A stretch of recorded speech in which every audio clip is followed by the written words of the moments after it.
Deus Todo-Poderoso, graças eu te dou, Senhor, por estarmos aqui reunidos mais uma vez para poder estudar a tua palavra, poder aprender, meu Deus, todas as coisas, né, concernentes à nossa salvação.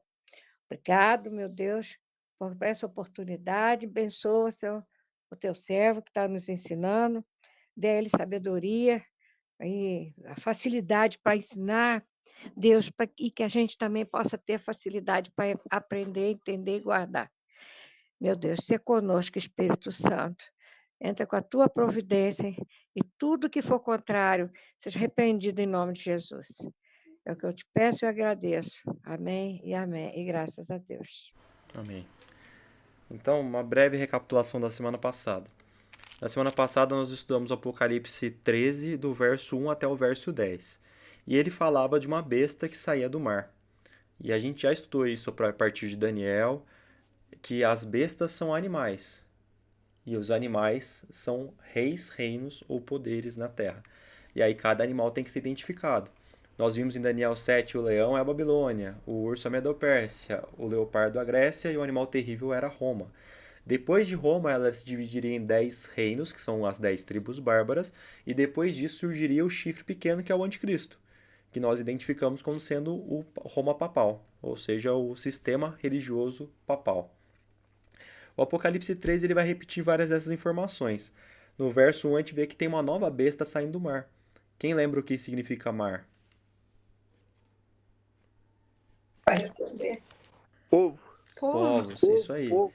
Então, se a besta saiu do mar, significa o quê?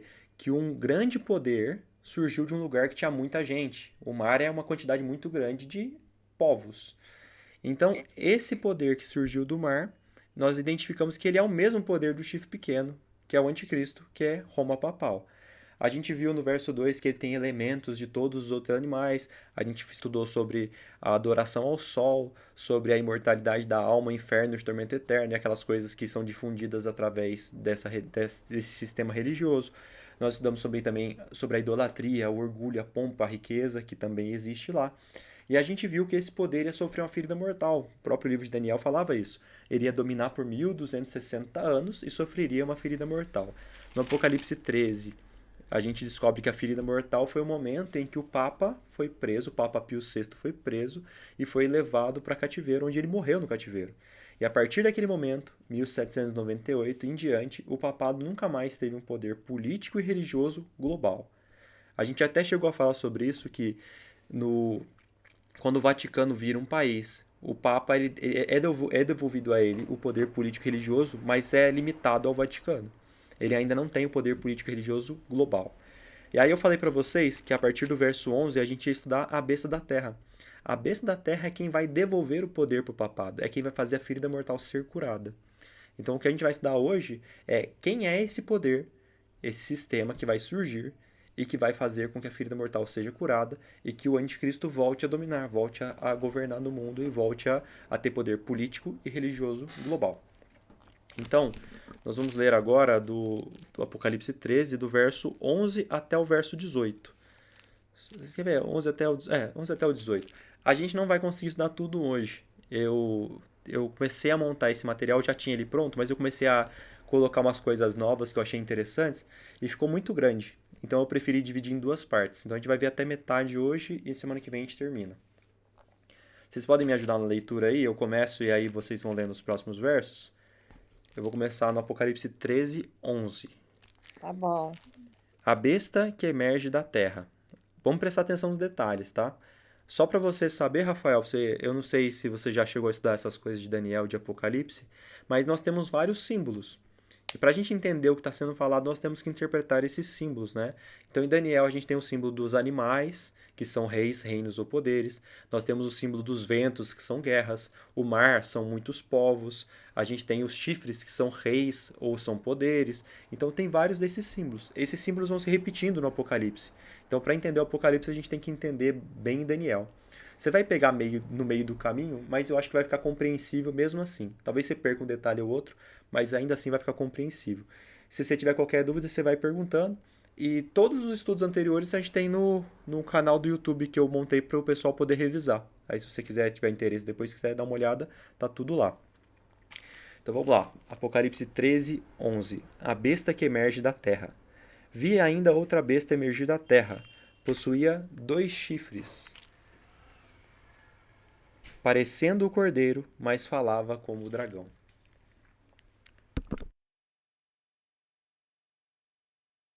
Poder e exerce todo o poder da primeira besta na sua presença, e faz que a terra e os que nela habitam adorem a primeira besta, cuja chaga mortal fora curada.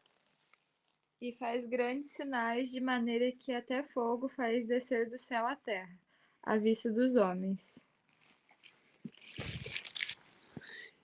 Enganos que habitam na terra, com sinais que lhe foi permitido, que fizessem presença da besta, dizendo aos que habitam na terra que fizesse uma imagem à besta que receberá a ferida da espada e vivia.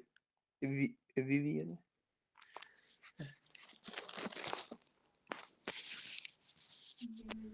Rafael, lê aí, Rafael. Você vai ler, Rafael, ou quer que a gente continue? Lembra que você tem que habilitar seu microfone aí se você for falar, tá? Rafael, você sabe mexer no celular? E tá aí? Quer dizer, ele não sabe Aí, ó, mexer. vê se deu aí, ó. Ah, foi. Aí, deu. Eu vou pegar uma Bíblia ali embaixo. Um Ah, minuto, peraí. beleza, a gente espera. Vocês já perceberam que vários elementos se repetiram, né?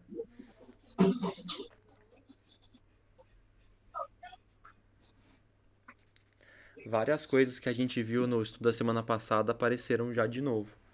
Mas tem alguns elementos novos também. Apocalipse 13, qual que parou?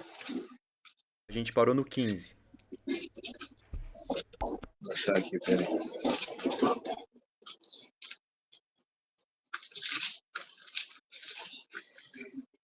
É 13, 15, certo? Isso aí. E foi-lhe concebido que desse espírito à imagem da besta, para que também a imagem da besta falasse, e fizesse que fossem mortos todos os que não adorassem a imagem da besta. Show. Agora eu continuo no 16 e aí vocês podem dar sequência depois. Então, as pessoas que não adorassem a besta receberiam a condenação de morte. A todos, os pequenos, os grandes, os ricos e os pobres, os livres e os escravos, faz que lhe seja dada certa marca, sobre a mão direita ou sobre a fronte, que é a famosa marca da besta. Ô, Rafael, Oi? na hora que você terminar de falar, desliga o microfone, senão atrapalha. Aí na hora que você for falar, você liga de novo. Já desliguei já. Podem continuar aí, pessoal. 17. Para que ninguém possa comprar ou vender, senão aquele que tiver o sinal, ou o nome da besta, ou o número do seu nome. Aqui há sabedoria. Aquele que tem entendimento, calcule o número da besta, porque é número de homem, e o seu número é 666. Pronto. Essa parte é muito famosa, todo mundo sabe, né? Agora, uma coisa muito interessante. Quando a gente pensa em imagem da besta e pensa em marca da besta, todo mundo pensa que a imagem de Satanás é a marca de Satanás. Mas a gente vai ver que não é bem isso. Embora Satanás esteja por trás de tudo, na verdade a marca não é de Satanás. A gente vai pegar os detalhes agora. Então, o Rafael, só para você entender, a gente leu o texto inteiro agora e nós vamos voltar versículo por versículo explicando cada detalhe. Então eu pego aqui na tela, você vai poder acompanhar no seu celular ou computador aí. Eu sempre seleciono alguns elementos aqui que são importantes e a gente vai explicando elemento por elemento. Qualquer dúvida você pode falar comigo. Então, voltando para o verso 11 agora. Vi ainda outra besta emergir da terra. Temos um detalhe diferente. Vocês se lembram que todas as outras bestas saíram do mar. Tanto as bestas de Daniel quanto a primeira besta do Apocalipse 13 saíram do mar. Essa besta saiu da terra. Ela tinha 2 chifres, parecendo o cordeiro, mas falava como um dragão. Então, outra besta por quê? Apocalipse 13 tem duas bestas. Tem a besta do mar e tem a besta da terra. São dois poderes diferentes. Esse, a besta do mar, nós já identificamos semana passada e nós vimos que é o papado. A besta da terra é outro poder, é outro sistema. E a gente vê que ele tem uma relação com o papado. Então a outra besta é um outro poder que vem depois da primeira besta.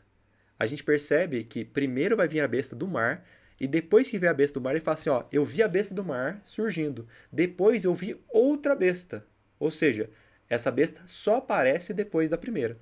Então primeiro vem o papado, e depois vem outra besta, que é a besta do mar, a besta da terra. A palavra que aparece para outra besta é a palavra aló. Aló significa outro da mesma natureza ou mesmo tipo. Para vocês entenderem, quando fala, por exemplo, de Jesus, Espírito Santo e Deus, a palavra que é usada é de que eles são pessoas diferentes de mesma natureza. É o mesmo entendimento que traz aqui. Então, essa besta, ela tem uma ligação muito forte com a primeira. E a besta da terra e a besta do mar, elas têm forte ligação. Aqui tem alguém tentando entrar no... Ah, foi você? Já entrou? Tem que... Só vou aceitar aqui.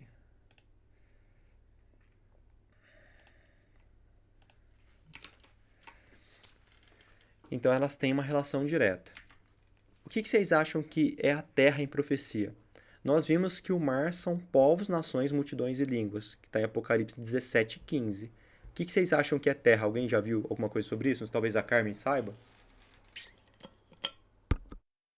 Eu não sei não, Rodrigo. Vamos fazer um exercício de raciocínio. Se água e mar são muitas pessoas, muitos povos, a terra é o oposto de mar, não é? É, Então, o que seria o oposto de muitos povos? poucas pessoas. Poucas pessoas, exatamente isso. Se essa besta surge da terra, ela surge dessa vez de um lugar pouco povoado. Todas as outras bestas surgiram de lugares muito povoados. Essa é diferente, ela surge de um lugar pouco povoado. Faz sentido ou não faz? Faz. Ô, Rodrigo, Pode falar. se parar pra pensar, faz sentido mesmo, porque você fala que 70% da terra é água, né? Então. E aí, essa daí ela é o oposto da primeira. Não, se parar pra pensar, o mar, dá pra entender mesmo o mar como 70% da terra é água. O mar é bastante povos. Muita gente. 30% é terra, né? É pouca gente. Pouca gente, isso mesmo.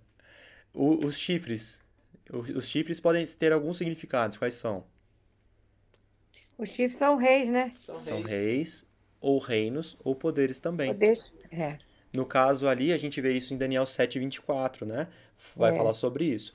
Então, nesse caso, eu já vou adiantar uma coisa. Vocês lembram que, por exemplo, tinha o Daniel 8, tinha o carneiro e tinha o bode.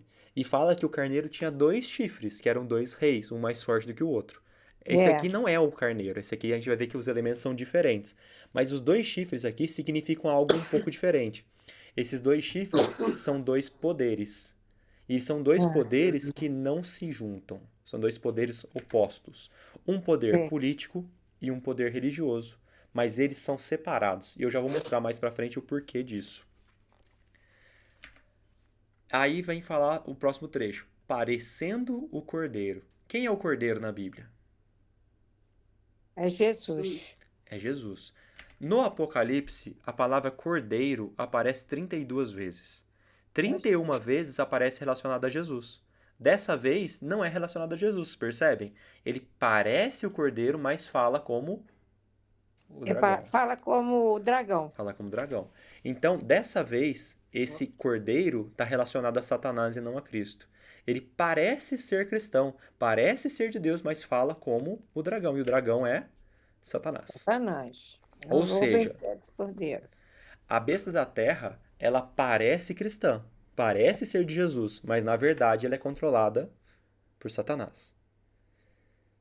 Então aqui tem um ponto muito importante. Esse sistema, esse poder, que é a besta da terra, ela parece cristã, ela parece ser de Deus, mas quem está por trás? Satanás. Isso é perigoso, não é? Ô, Rodrigo, Sim.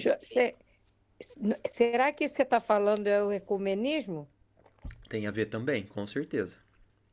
porque Com vai ser certeza. todas as religiões e vai estar ligado vai todo se render ao papado, né? Com certeza. E o Papa Francisco foi um cara que teve um trabalho muito intenso nessa parte. Não sei se vocês chegaram a ver. Mas eu, como eu já tinha essa profecia em mente, eu analisava bastante. Ele trabalhou muito nesse movimento ecumênico mundial. Muito, muito, muito. Tem a É, ver com né? certeza. Por enquanto, tudo certo? A gente pode continuar? Sim, pode. Beleza. Então, o que que acontece?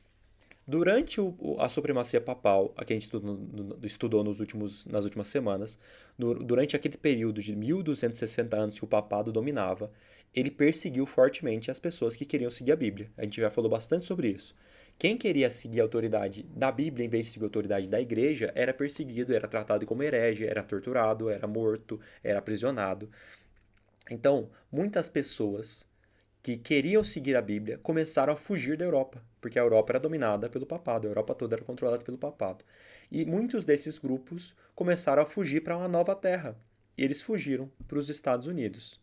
Isso aqui é mais para vocês poderem ler depois se vocês quiserem, eu não vou me aprofundar muito nisso aqui. Mas a partir de 1620, muitos grupos de protestantes fugindo da Europa começaram a chegar na nova terra, que era os Estados Unidos. E aí, lá nos Estados Unidos, quando eles chegaram, a única população que existia no hemisfério norte inteiro, ali na América do Norte inteira, eram nativos americanos. Então a gente tinha uma estimativa de 5 a 10 milhões de pessoas que viviam na América do Norte naquela época. Então, se você for analisar com relação à diferença de pessoas entre a Europa e a América do Norte, você percebe que na Europa tinha muita gente, que é de onde onde surge o papado, por exemplo, onde surge a besta do mar, né? Que vem de um lugar muito povoado, e eles estavam indo para um lugar que era pouco povoado. Então tinham 5 a 10 milhões de índios lá, que eram os nativos americanos, e mais ou menos 20 mil pessoas que fugiram da Europa para poder viver lá e começar uma nova vida. Para fazer uma comparação, na Europa, naquela mesma época, a população era entre 70 e 100 milhões de pessoas.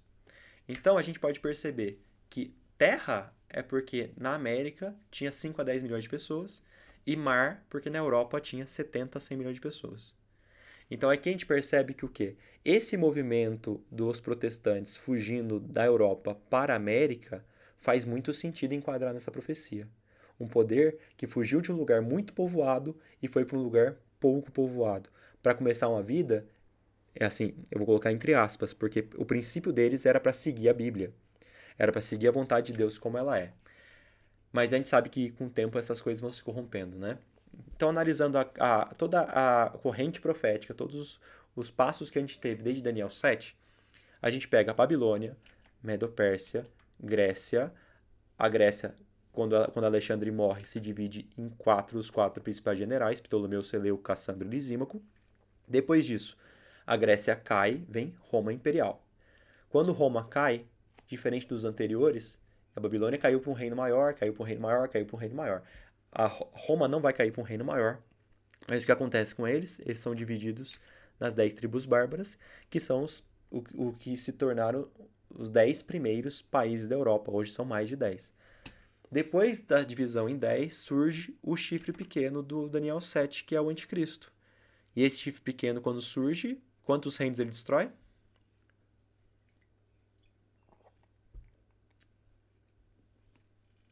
3. 3 reinos. Ele destrói os vândalos, ostrogodos e érulos. E aí agora a gente entende que depois desse poder surge um novo poder, que a gente vai colocar por enquanto como sendo os Estados Unidos. Por que besta da terra? Porque o povo fugiu de um lugar que tinha muita gente para um lugar que tinha pouca gente para começar uma grande nação, que se tornou os Estados Unidos. Por que tinha 2 chifres? 2 chifres são 2 poderes. Os Estados Unidos, no começo da nação, foram fundados com 2 ideais principais. Esses 2 ideais estão na Constituição deles e são válidos até hoje.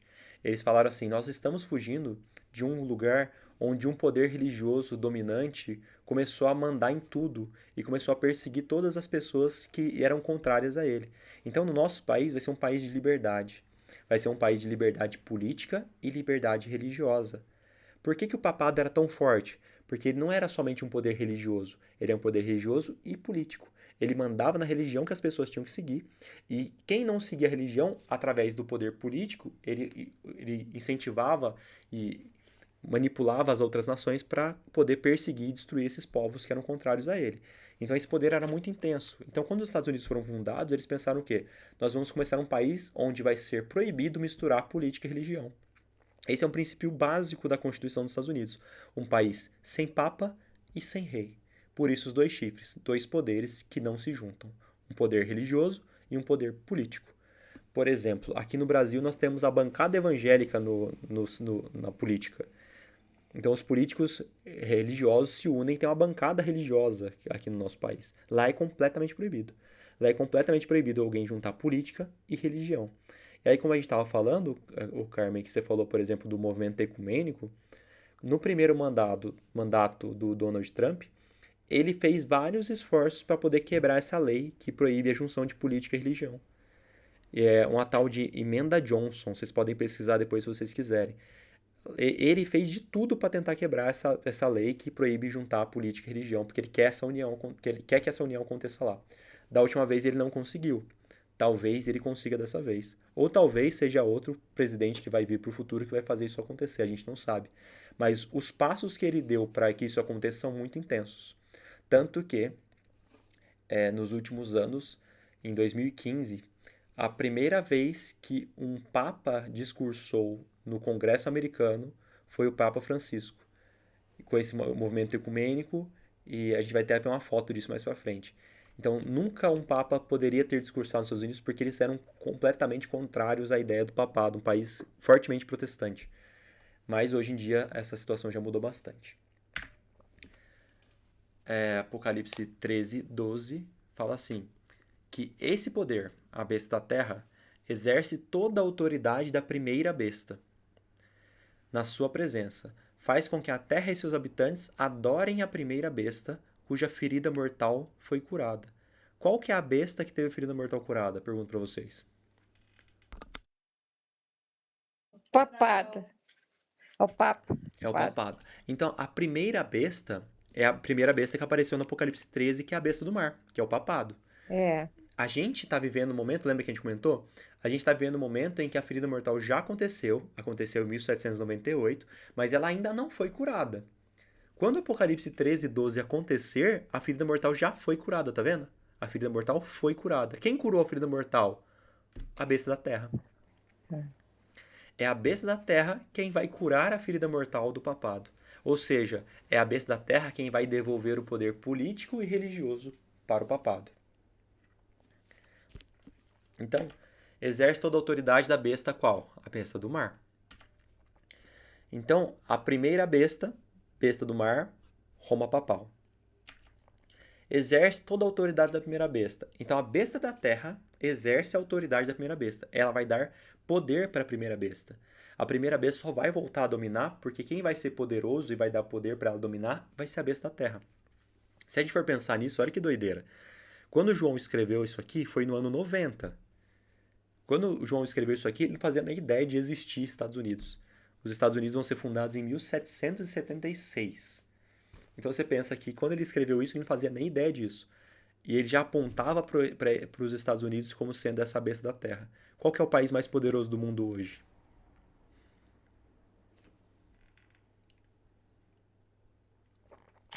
Estados Unidos e China. Estados Unidos e China. Sem dúvida alguma, não é?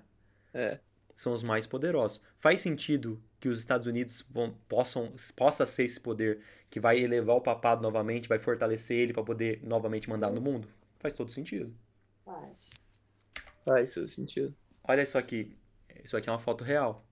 Isso aqui aconteceu em 2015, onde o Papa discursou no Congresso dos Estados Unidos. Uma coisa que se você falasse para alguém 20 anos atrás era completamente impossível. E já está acontecendo por causa desse movimento aí de união das religiões. Movimento ecumênico. Depois eu posso até mandar para vocês um vídeo, aquele é longo, ele é mais ou menos 30 minutos, mostrando a união dos pastores evangélicos das principais denominações evangélicas dos Estados Unidos com o Papa. Uma reunião que eles fazem lá, muito interessante, vale a pena assistir, depois eu mando para vocês. Então, a besta da terra que é esse poder dos Estados Unidos, ele vai fazer com que o papado volte a dominar. Ele vai fazer com que o papado conquiste os objetivos que ele almeja, que é o domínio mundial novamente. Quem vai fazer o mundo adorar a primeira besta? É a besta da Terra. Então, a união entre Estados Unidos e papado vai levar com que as pessoas do mundo adorem a primeira besta. Quem que é a primeira besta? A besta do mar, que é o papado. Ou seja, essa união vai levar o mundo a adorar o papado. E não é vai levar o mundo, os católicos, a adorarem o papado. Os católicos, os evangélicos, os budistas, os espíritas, é esse movimento ecumênico que a Carmen falou, que já matou a charada. Essa união das religiões vai acontecer. E como essa união acontece? Uma religião abre mão de uma coisinha, outra religião abre mão de outra coisinha, e elas vão se unindo, e vai acontecer esse movimento em que o papado vai voltar a dominar, e não vai dominar somente com relação aos católicos, mas vai dominar o mundo inteiro. A ferida mortal. Esse aqui tem uma foto real também, ó, do Papa discursando para essa multidão de pessoas. Também aconteceu em 2015, no mesmo dia que aconteceu essa outra foto aqui, ó. Você ia Ô, falar? Rodrigo, Pode falar. eu não sei se tem alguma coisa a ver, né? Mas você olhando aí a corrida da moeda aí, você vê que todos os países meio que tá querendo meio que enfraquecer o dólar, né? Não quer ver só a base do dólar. E de Aí algum... o caso da religião seria um jeito dos Estados Unidos voltar a ser forte novamente, né? Faz sentido, né? É. Eu vejo assim, em muitos momentos parece que os Estados Unidos estão dando uma enfraquecida, mas a profecia diz que eles vão ter força no final, né? A gente não sabe o que vai acontecer de reviravolta, né? Mas a gente vê que eles vão estar fortes no final. Até uma coisa que eu penso sobre a moeda que você estava falando, eu não sei se vocês têm acompanhado, mas tem um movimento muito forte do Mundial com relação a querer uma moeda digital, né? E eu acho que a moeda digital faz muito sentido para a profecia na parte que fala que quem não tiver a marca não pode comprar e nem vender. Não que seja, não que a moeda digital seja a marca da besta, mas eu acho que ela faz muito sentido para fazer a marca da besta funcionar. Tem o Brits, né? Você fala do Brits, mas no. Tem aquele Drex, né? Vocês já ouviram falar? Ah, já. Também tem essa ideia. Os Estados Unidos agora, eles adotaram o Bitcoin como uma moeda oficial do país, assim, junto com o dólar, né? Então, assim, a gente tá vendo um movimento acontecer. Eu acho que faz bastante sentido. Mas aí, como eu disse, né? Eu acho. Isso aí não tá na profecia, né? É especulação. Então, olha só. Aí fala assim que os habitantes da Terra vão adorar a primeira besta. Vão adorar o papado. Mais pra frente a gente vai ver como que eles vão adorar o papado. Cuja ferida mortal fora curada. A besta da Terra vai fazer com que a ferida mortal seja curada. Então, através dos Estados Unidos, o papado vai voltar dentro do domínio mundial. Beleza por enquanto? Sim, tudo vai. É bastante coisa, mas é simples de entender, né? É, tá dando para entender. Agora o bicho pega, galera. Olha só, verso 13. Também opera grandes sinais, de maneira que até fogo do céu faz descer a terra diante dos homens. Quem vai operar grandes sinais? É a besta do mar ou é a besta da terra? O que vocês acham? Pelo texto.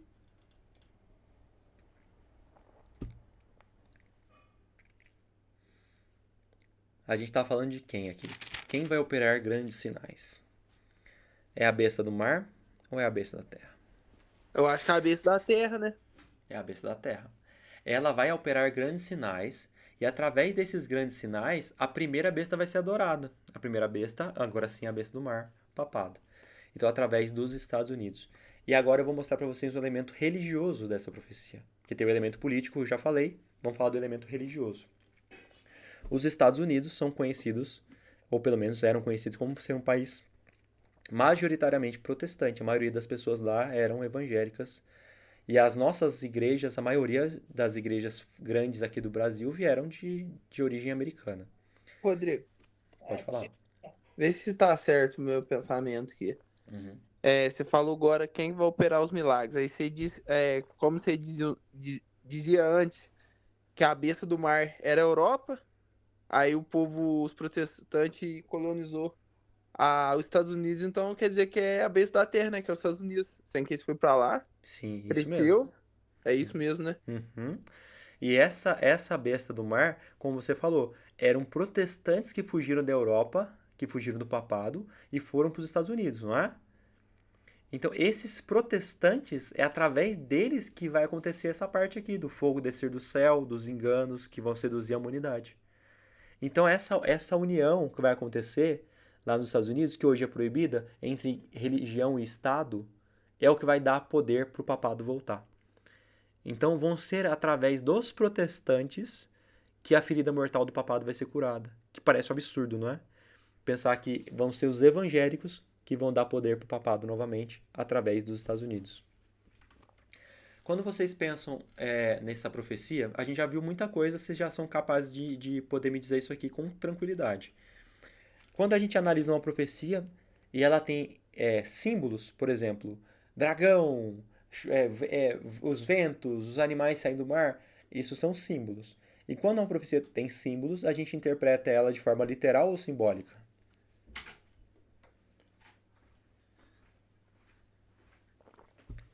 Por exemplo, essa profecia do E a Apocalipse símbolo é 13. simbólica, né? Então, se nesse capítulo aqui, nesse trecho, já apareceram vários símbolos, quando fala em descer fogo do céu, vai descer fogo do céu literalmente ou isso é um símbolo para alguma coisa? Não é um Ah, questionamento? eu acho que é símbolo. É Não, símbolo. velho. Ele desceu? É símbolo. Porque a gente tem que pensar o que, Israel? Se nessa profecia tem partes simbólicas, você pode considerar tudo como sendo simbólico. Então, a gente Tá. Então, se você for pensar que a marca, a imagem, o fogo, tudo isso é simbólico. Embora algumas dessas coisas aconteçam literalmente também. Mas no caso aqui, quando você pensa numa igreja evangélica, uma igreja principalmente pentecostal, o fogo é um símbolo do quê? O Espírito Santo. Quando fala que desceu fogo do céu e desce fogo e queima a igreja, não são os dons do Espírito Santo? Peraí, olha só.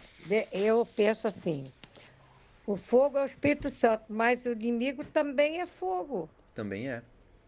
Então, se a igreja estiver fora, longe de Deus e descer esse fogo, nunca vai ser do Espírito Santo, vai ser do Aí, diabo. é exatamente isso.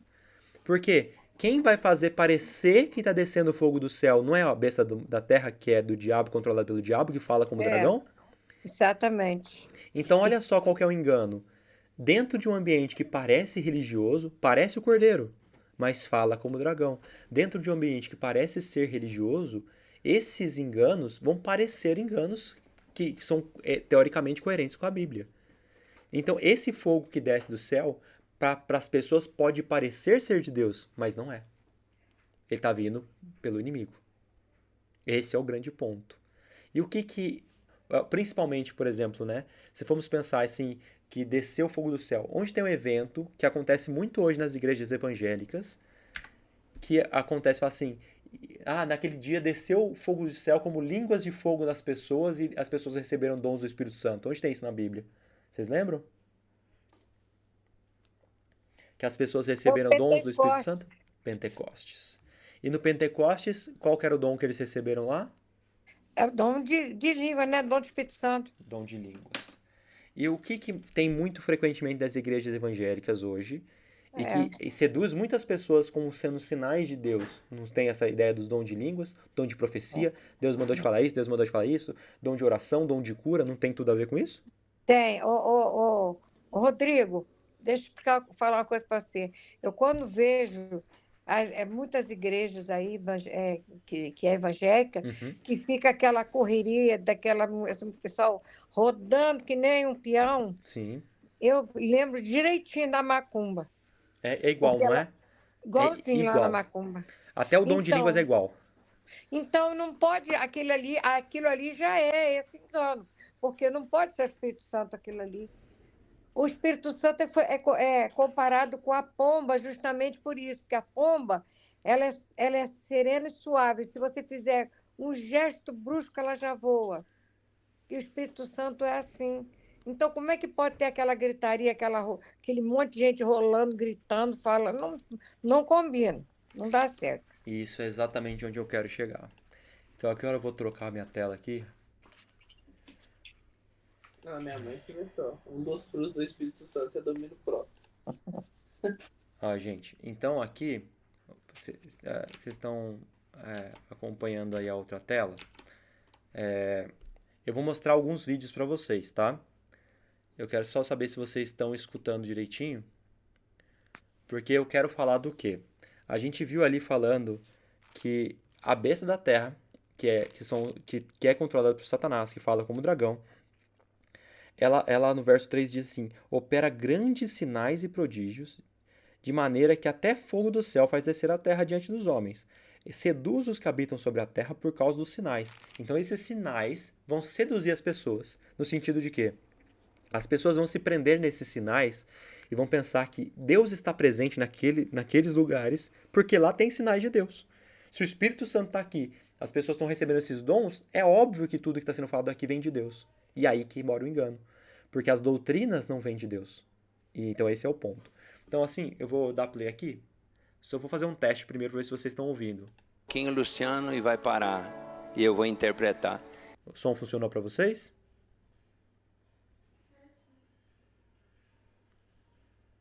Tá bom. Tá, beleza. É só pra saber. Então eu vou dar play aqui, eu vou deixar o vídeo correndo e depois a gente comenta sobre isso.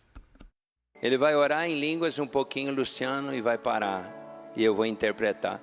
Gente, quando a gente é mais novinho, tem que tremer as bielas, pegar você, o espírito virado do avesso. Porque você não acredita que possa ser usado. Não pense, eu ser usado. Rapaz do céu, é você mesmo. Vai usar quem? A mula? Vai perder para a mula? Então vamos lá. Scuola mia zazandra pastua zudu, hamoleda iatria pialetro soda di gantua. Passou o tempo, diz o teu Deus, daquele lugar simples onde eu te tirei, com o teu coração humilde, com o teu coração dependente. Anawa janze buante vuoleta hasta pias, de prese che di husuluze vava ventesta che di assasciatsat. Naquela época, você dizia assim, eu? Como? Que maneira? Você se julgava tão incapaz. Au camuena bia, zentuluta bia paras, agradi de dululuzi de bantrete chamata cicla hazandrata. Aí eu vendo o seu coração, assim como eu vi o de Davi, eu comecei a trazer só curva de rio, os mais improváveis. Agora eu pergunto pra vocês, como é que será que fala curva de rio em línguas? Vocês podem ver que isso aqui é uma coisa que prende muita gente em muitos lugares, porque as pessoas acreditam fielmente que isso aqui é o Espírito Santo descendo sobre as pessoas e dando iluminação, revelações, esse fogo que faz descer do céu. Vou mostrar para vocês alguns outros vídeos. Tem que selecionar de um em um aqui. Concordo com você, Juliana. Eu acho completamente ridículo, porque eu acho que a pessoa que leva as coisas a sério mesmo não consegue fazer o que eles estão fazendo ali. Vou pôr o segundo vídeo aqui, pessoal. Tira o cansaço das tuas costas. Minaia. E eu te digo, alguém disse, ele não pisa mais na terra do Ocanito, Eteru, Ocanaiotô, Okataniokotokotitokodokorotatá. Eu, Senhor, te digo, o Japão é meu e Nagoya pertence a mim. Atacataiteketé. Alguém disse, ele não volta mais para Of the King, the Power, the Man, the Best, the King, the Fairy. Fire, kiss my. A América tá na minha mão e eu abro a fronteira a hora que eu quero. Tecamaia. E aí, pessoal? Não falou nada com nada, então todo mundo... Vamos pro próximo.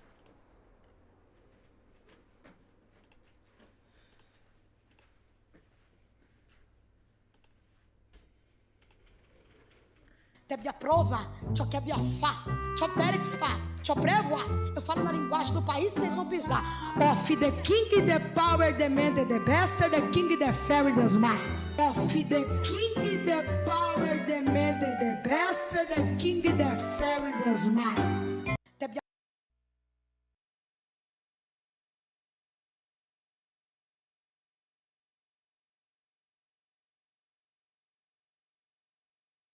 Agora eu vou voltar pro slide. Então vocês percebem, né? Eu não sei se vocês já viram isso pessoalmente, ou esses dons, essas coisas, mas é dito que isso são dons do Espírito Santo, o dom de línguas. Mas isso aqui que eles fizeram aqui, que é o que acontece em muitos lugares, é completamente diferente do dom de línguas que está na Bíblia. Completamente diferente.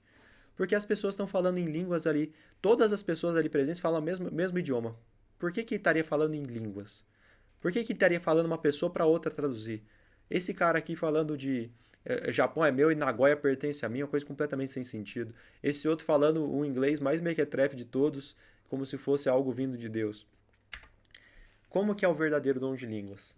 Vocês estão me ouvindo agora, né? Só para confirmar, gente. Tá ouvindo aí, Bruno? Sim, Atos, estou ouvindo, sim. Atos capítulo 2. A gente vai ver como que é o verdadeiro dom de línguas, que é onde é comparada a descida do Espírito Santo. Então, Atos 2, do 1 ao 4. A descida do Espírito Santo.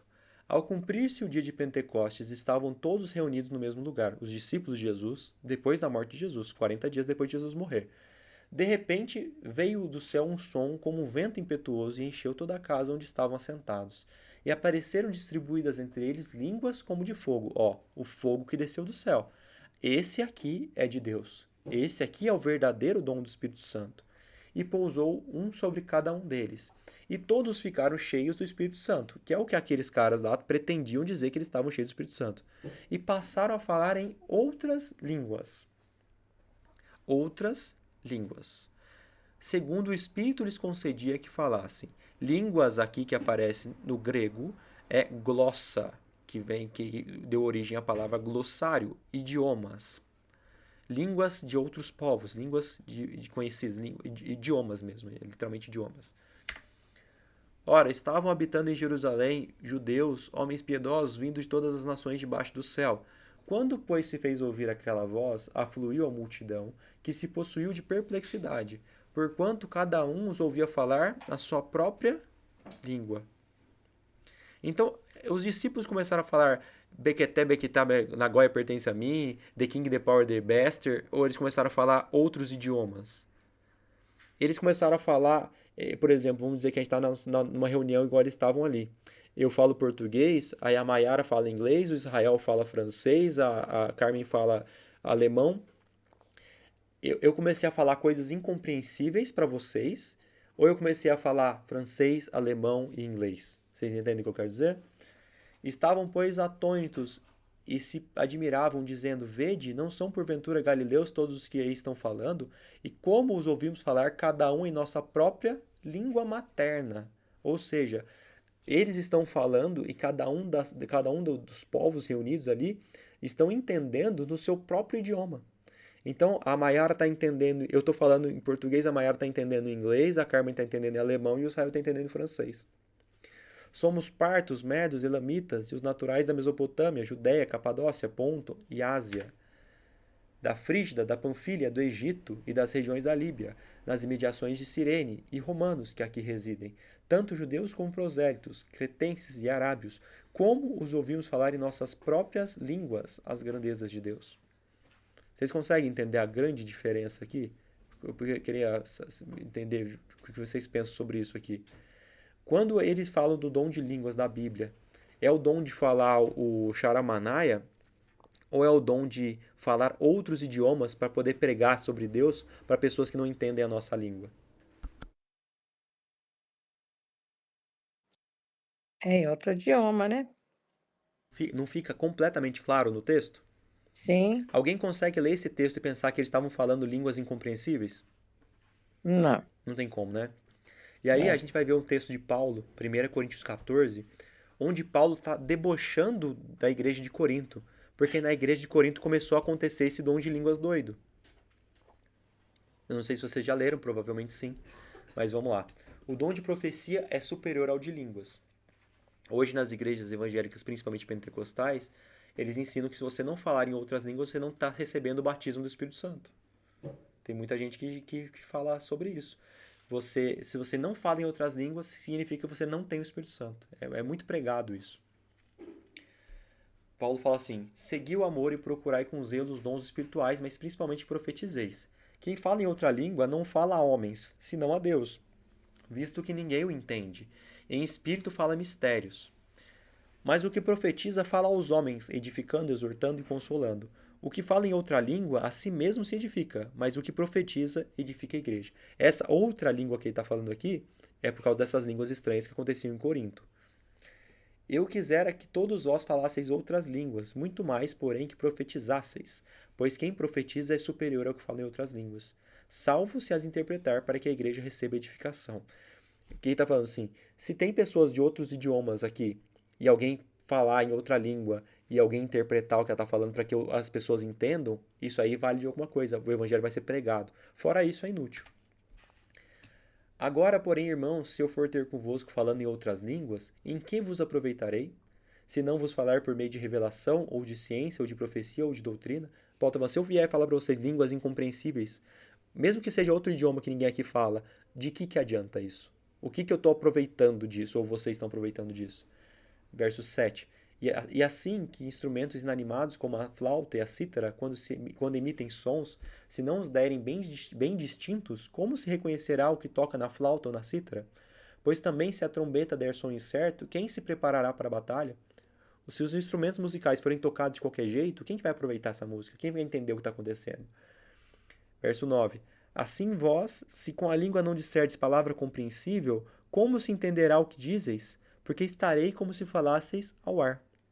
Esses 3 vídeos que a gente viu, as pessoas estão falando algo que serve para pregar o evangelho, para ensinar, para exortar alguma pessoa que estava ali presente, ou eles estavam falando para o ar? Há sem dúvida muitos tipos de vozes no mundo, nenhum deles contudo sem sentido. O The King, The Power, The Bastard, qual que é o sentido disso? Se eu, pois, ignorar a significação da voz, serei estrangeiro para aquele que fala e ele estrangeiro para mim. Se eu falar coisas que não tem sentido nenhum, eu começar aqui a falar um monte de coisa sem sentido, o que a gente está aprendendo? O que a gente está honrando a Deus? O que a gente está glorificando a Deus? Eu vou ser estrangeiro para vocês e vocês vão ser estrangeiros para mim. Assim também vós, visto que desejais dons espirituais, procurai progredir para a edificação da igreja. Pelo que o que fala em outra língua deve orar para que possa interpretar. Porque se eu orar em outra língua, meu espírito ora de fato, mas a minha mente fica infrutífera. Que farei, pois? Orarei com o espírito, mas também orarei com a mente. Cantarei com o espírito, mas também cantarei com a mente. A gente entra naquela parte que Paulo fala sobre o culto racional e não emocional. E se tu bendisseres apenas em espírito, como dirá o indouto amém depois da tua ação de graças? Visto que não entende o que dizes? Que é exatamente o que acontece nos dons de línguas, né? As pessoas começam a falar várias coisas incompreensíveis e amém, glória a Deus, e as pessoas não estão entendendo nada. Verso 17, porque tu de fato dá bens, graças a Deus, mas o outro não é edificado. Aí Paulo vem e termina dizendo assim, dou graças a Deus porque falo em outras línguas mais do que a todos vós. Paulo fala vários idiomas. Contudo, prefiro falar na igreja 5 palavras com meu entendimento para instruir os outros, do que falar 10.000 palavras em outra língua.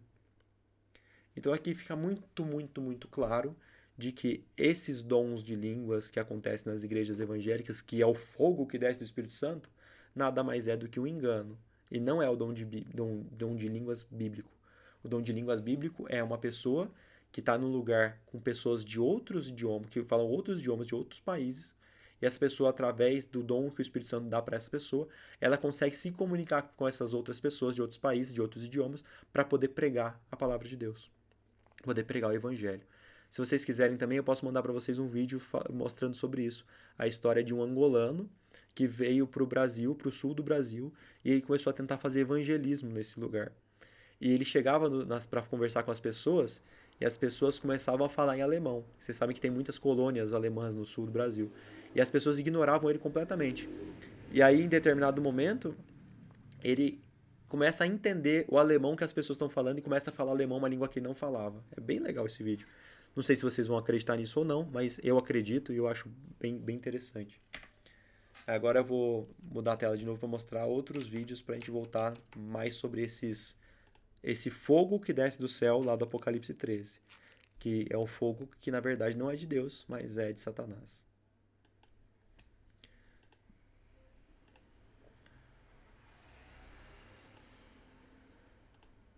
Posso dar play no vídeo aqui, pessoal?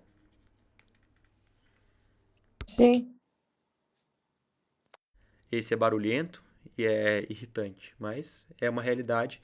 Inclusive tem uma igreja aqui perto da minha casa que é exatamente assim. É o anjo! Ele tá vindo! Ele tá vindo! Deus dá uma ordem pra esse anjo vir! É um anjo muito grande, meu Deus!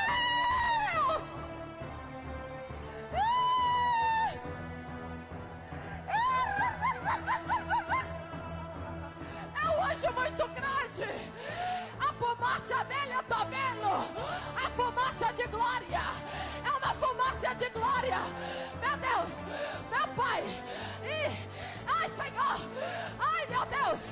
Ai, meu Pai! Eu não tô aguentando, igreja! O anjo da glória! É o anjo da glória de Deus! Aí, Carmen, tá lembrando do terreiro de Macumba? Só Jesus na causa. Esse aqui é pior. Ó. Eu nem vou deixar passar esse inteiro porque eu não aguento. Mas, só pra ver, né? Presta, qualquer doce vira amargo. Abra a boca pra dar glória. Abra a boca, vai, vai, vai, vai, vai, vai, vai, vai, vai, vai. Ai, ai, ai. Oi, oi, oi. Sabe o que está escrito no rolo? Lamentações. Eu não aguento mais que isso. Mais um. Deixa eu ver até onde que eu vou nesse aqui. Agora eu vou voltar pro slide.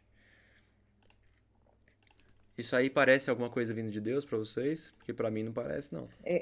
Parece coisa lá do mesmo, lá do candomblé, lá, esse trem lá. Parece o cordeiro, mas fala como dragão. Como dragão. E 1 Coríntios 14, 33 e 40 diz assim: porque Deus não é Deus de confusão, e sim de paz, como em todas as igrejas dos santos. Tudo, porém, seja feito com decência e ordem. E aí, eu volto numa história. A gente não vai ler tudo aqui, mas, sei lá, acho que compensa ler sim. A história de Elias, quando Elias vai desafiar os profetas de Baal. Isso está em primeiro livro de Reis, capítulo 18, versos a partir do 24. Então, isso aqui é uma coisa para a gente refletir. Porque Elias era um profeta de Deus. Ele orou a Deus pedindo para que não chovesse, porque o povo está desonrando os mandamentos de Deus, porque o povo era idólatra, porque o povo não guardava o sábado. E Deus Deus aceitou essa oração de Elias e ele mandou Elias ir lá e profetizar que não ia chover. Então, a partir do verso 24, Elias ele convoca os profetas de Baal para uma batalha. Se o meu Deus for Deus verdadeiro, eu vou construir um altar e ele vai fazer descer fogo do céu e vai consumir essa minha oferta no altar. Se o Deus de vocês for verdadeiro, ele vai fazer descer fogo do céu e vai consumir a oferta do altar de vocês. E foi uma batalha entre Deus e o diabo, entre Elias e os profetas de Baal. Então, a partir do 24 diz assim: então invocarei o nome do vosso Deus, e eu invocarei o nome do Senhor. E há de ser que o Deus que responder por fogo, esse é que é Deus. E todo o povo respondeu e disse: é boa essa palavra. Então a questão era o quê? O Deus verdadeiro vai fazer descer fogo do céu. Eu pergunto para vocês, Satanás podia fazer descer fogo do céu ali naquele momento e consumir aquela oferta do profeta de Baal? Não. Por que não? Eu disse. Eu acho que ele pode ter força, mas ele não tem todo o poder. O diabo tem poder para fazer sinais e prodígios? Ele tem, não tem? Tem. Mas por que aqui ele não podia fazer descer fogo do céu? Porque o que Elias falou foi o quê? O Deus que responder por fogo, esse é o Deus verdadeiro. O diabo é o Deus verdadeiro? Não. Então ele não podia por isso. Mas poder para descer fogo do céu ele tinha, vocês concordam? Ele só não podia naquele momento ali porque ele não é o Deus verdadeiro. Entendi. 25. E disse Elias aos profetas de Baal: escolhei para vós outros um dos novilhos e preparai o primeiro, porque sois muitos, e invocai o nome do vosso Deus, e não lhe metais fogo. Tomaram o novilho que lhes fora dado e prepararam-no e invocaram o nome de Baal, desde a manhã até o meio-dia, dizendo: Baal, responde-nos. Porém não havia uma voz que respondesse, e manquejando e se movimentavam ao redor do altar que tinham feito.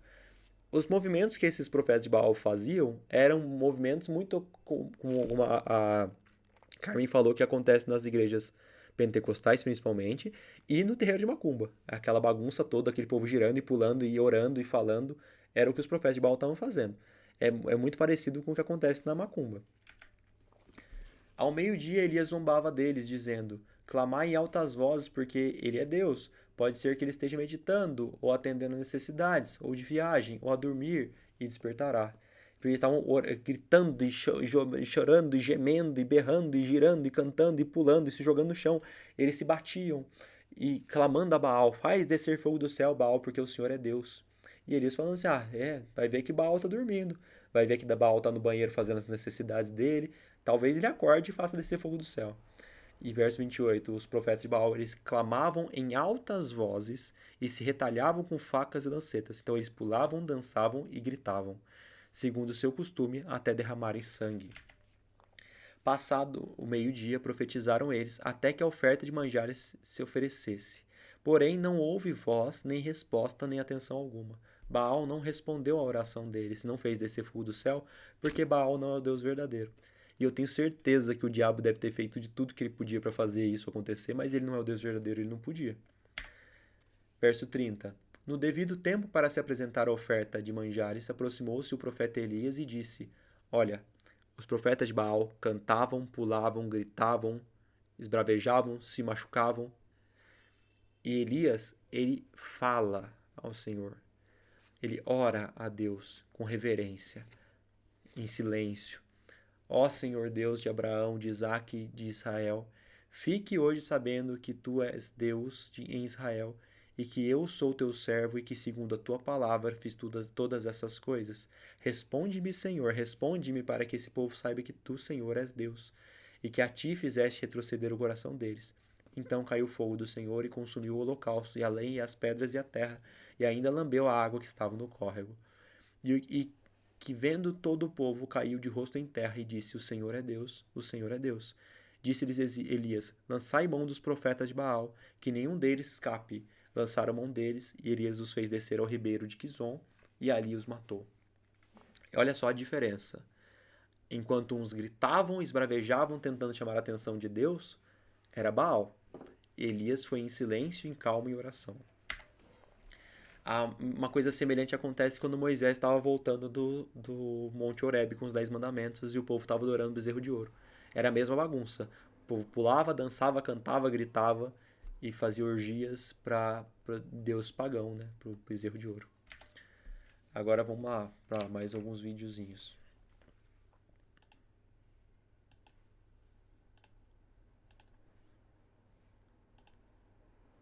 Aí vocês vão me falar se isso aqui é o poder do Espírito Santo segundo o que a gente leu na Bíblia até agora.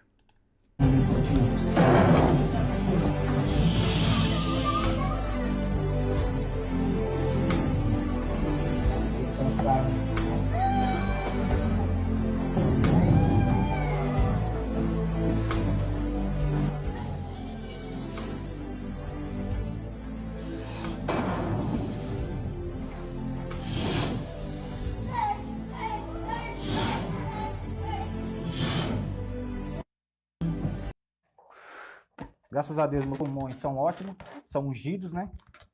E aí, ó, que maravilha. Você vai levar esse balão com o ar do pastor Wanderson e o ar da pastora Michele. Não é isso, pastora? Com certeza. Por apenas R$500 você vai alcançar a sua bênção aí. Esse daí é piada, tá? Na época que eu coloquei esse vídeo junto, eu tinha visto aí que eu pensei que era verdade. Depois eu descobri que esse cara aqui tá zoando esses pastores que vendem essas coisas de tijolinho do céu e coisas do tipo. Mas isso aqui é piada. Olha que maravilha. Como é barato, tá? Então adquira já o seu ar profético. Amém, meus amados? The Spirit, hey, the Spirit of God is here. Something is taking place. Eu tô. Esse último eu vou deixar pra depois. Tem mais esse também, ó.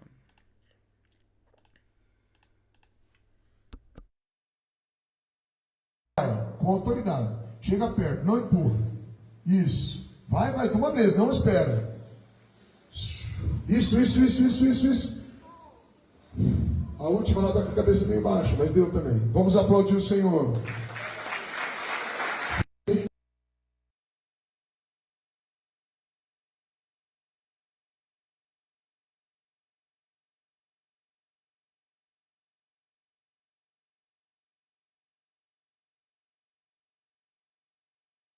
Achei que aqueles dois, mas tem mais, peraí.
Então, isso tudo que a gente viu aqui, todos esses dons do Espírito Santo, né? O fogo que desce na igreja. E aí a gente volta para Elias de novo. Quando Elias teve medo e fugiu para a montanha. E disse-lhe Deus: sai e ponte nesse monte perante o Senhor. Eis que passava o Senhor. E um grande e forte vento fendia os montes e despedaçava as penhas diante do Senhor. Porém o Senhor não estava no vento. O Senhor não estava no vento forte. Depois do vento, um terremoto, mas o Senhor não estava no terremoto. Depois do terremoto, um fogo, mas o Senhor não estava no fogo. Depois do fogo, um cício tranquilo e suave. Ouvindo Elias, envolveu o rosto no seu manto e saindo, pôs-se à entrada da caverna. Então Deus não estava na bagunça, Deus não estava no vento forte, no terremoto, no fogo, mas Deus estava no silêncio. Deus estava na calmaria. E agora a gente vai para os últimos 2 vídeos agora.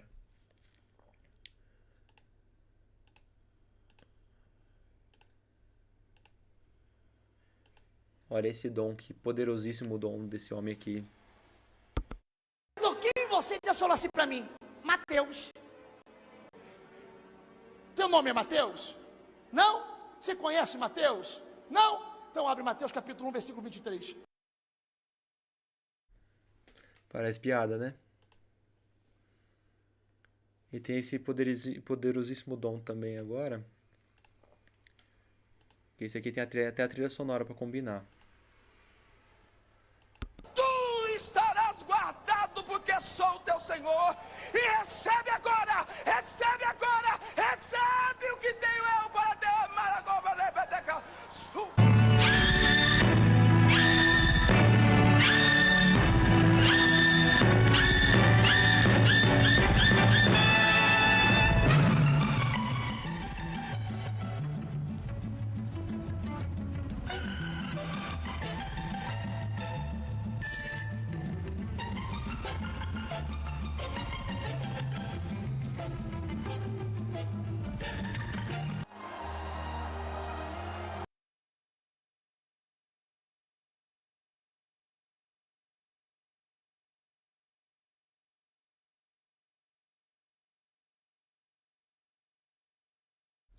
E aí a gente pega mais um texto agora falando sobre isso. Gênesis 11, falando sobre a Torre de Babel. Então desceu o Senhor para ver a cidade e a torre que os filhos dos homens edificavam. E o Senhor disse: eis que o povo é um, e todos têm a mesma linguagem. Isso é apenas o começo. Agora não haverá restrição para tudo o que intentam fazer. Vinde, desçamos e confundamos ali a sua linguagem, para que um não entenda a linguagem do outro. Então, o que Deus usou para confundir as pessoas, para que elas parassem de construir a torre, que era uma torre para chegar até o céu, para se Deus mandasse um novo dilúvio, não destruir a humanidade, que era esse povo pagão e contrário à vontade de Deus e não acreditava na palavra de Deus, Deus confunde a linguagem deles para que eles não se entendam e para que eles não continuem os propósitos dele. E justamente essa confusão de línguas acontece na igreja que se diz de Deus hoje. De sorte o Senhor os dispersou dali pela superfície da terra, e cessaram de edificar a cidade. Chamou-se-lhe, pois, o nome Babel. E a Babilônia vem desse nome Babel, confusão. Porque ali se confundiu o Senhor a linguagem de toda a terra, e dali o Senhor os dispersou por toda a superfície dela. Vocês conseguem entender agora o que eu quero dizer sobre esse fogo que desce do céu, que parece ser de Deus, mas na verdade ele vem de Satanás? Esse fogo que as pessoas vão ser seduzidas por ele. Vocês perceberam quando que a maioria daqueles lugares estavam lotados de pessoas? E lotados de pessoas que estão acreditando naquela palavra daqueles homens ali que não tem nada a dizer, e mulheres também, que não tem nada a dizer, que não tem um pingo de base bíblica no que eles estão falando, mas os sinais chamam mais atenção do que a palavra? Vocês conseguem entender agora o que eu estou falando? Sim, Rodrigo. Sim, Rodrigo. E esses sinais seduzem por quê? Porque as pessoas, elas não querem acreditar num Deus que vai voltar e vai vir buscar aqueles que obedecem a Ele, aqueles que buscam a palavra dEle, aqueles que querem aprender dEle, aqueles que amam a Deus. Não, as pessoas querem ter coisas palpáveis, as pessoas querem ter coisas visíveis. O povo tinha saído do Egito, tinha visto as 10 pragas, eles tinham recebido o maná que caía do céu para eles comerem. Eles viram o Mar Vermelho se abrir e eles passaram em terra seca. Eles viram Deus se manifestando no Monte Horebe como fogo. E mesmo assim, Moisés, por ter passado 40 dias no monte, quando eles desceram, o povo já estava adorando o bezerro de ouro, porque eles queriam algo palpável e visível. E hoje em dia a gente acompanha uma coisa muito semelhante assim acontecendo. E isso seduz muitas pessoas mesmo, porque a maioria das pessoas, infelizmente, é ignorante, no sentido bíblico eu digo, tá? Não no sentido que a pessoa não tenha capacidade de entender, não. É no sentido de meu povo perece por falta de conhecimento, como diz Oséias. Então esses sinais, essas manifestações, elas seduzem. Então, olha só o que fala em Ezequiel 8, a gente leu isso na semana passada. Disse-me ainda, filho do homem, vê o que estão fazendo, as grandes abominações que a casa de Israel faz aqui, para que eu me afaste do meu santuário, pois verá ainda maiores abominações.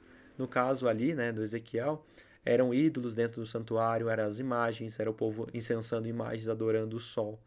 Mas vocês concordam comigo que toda essa bagunça, toda essa confusão religiosa que acontece hoje nas igrejas, isso vai atrair a presença de Deus para aqueles lugares ou vai afastar?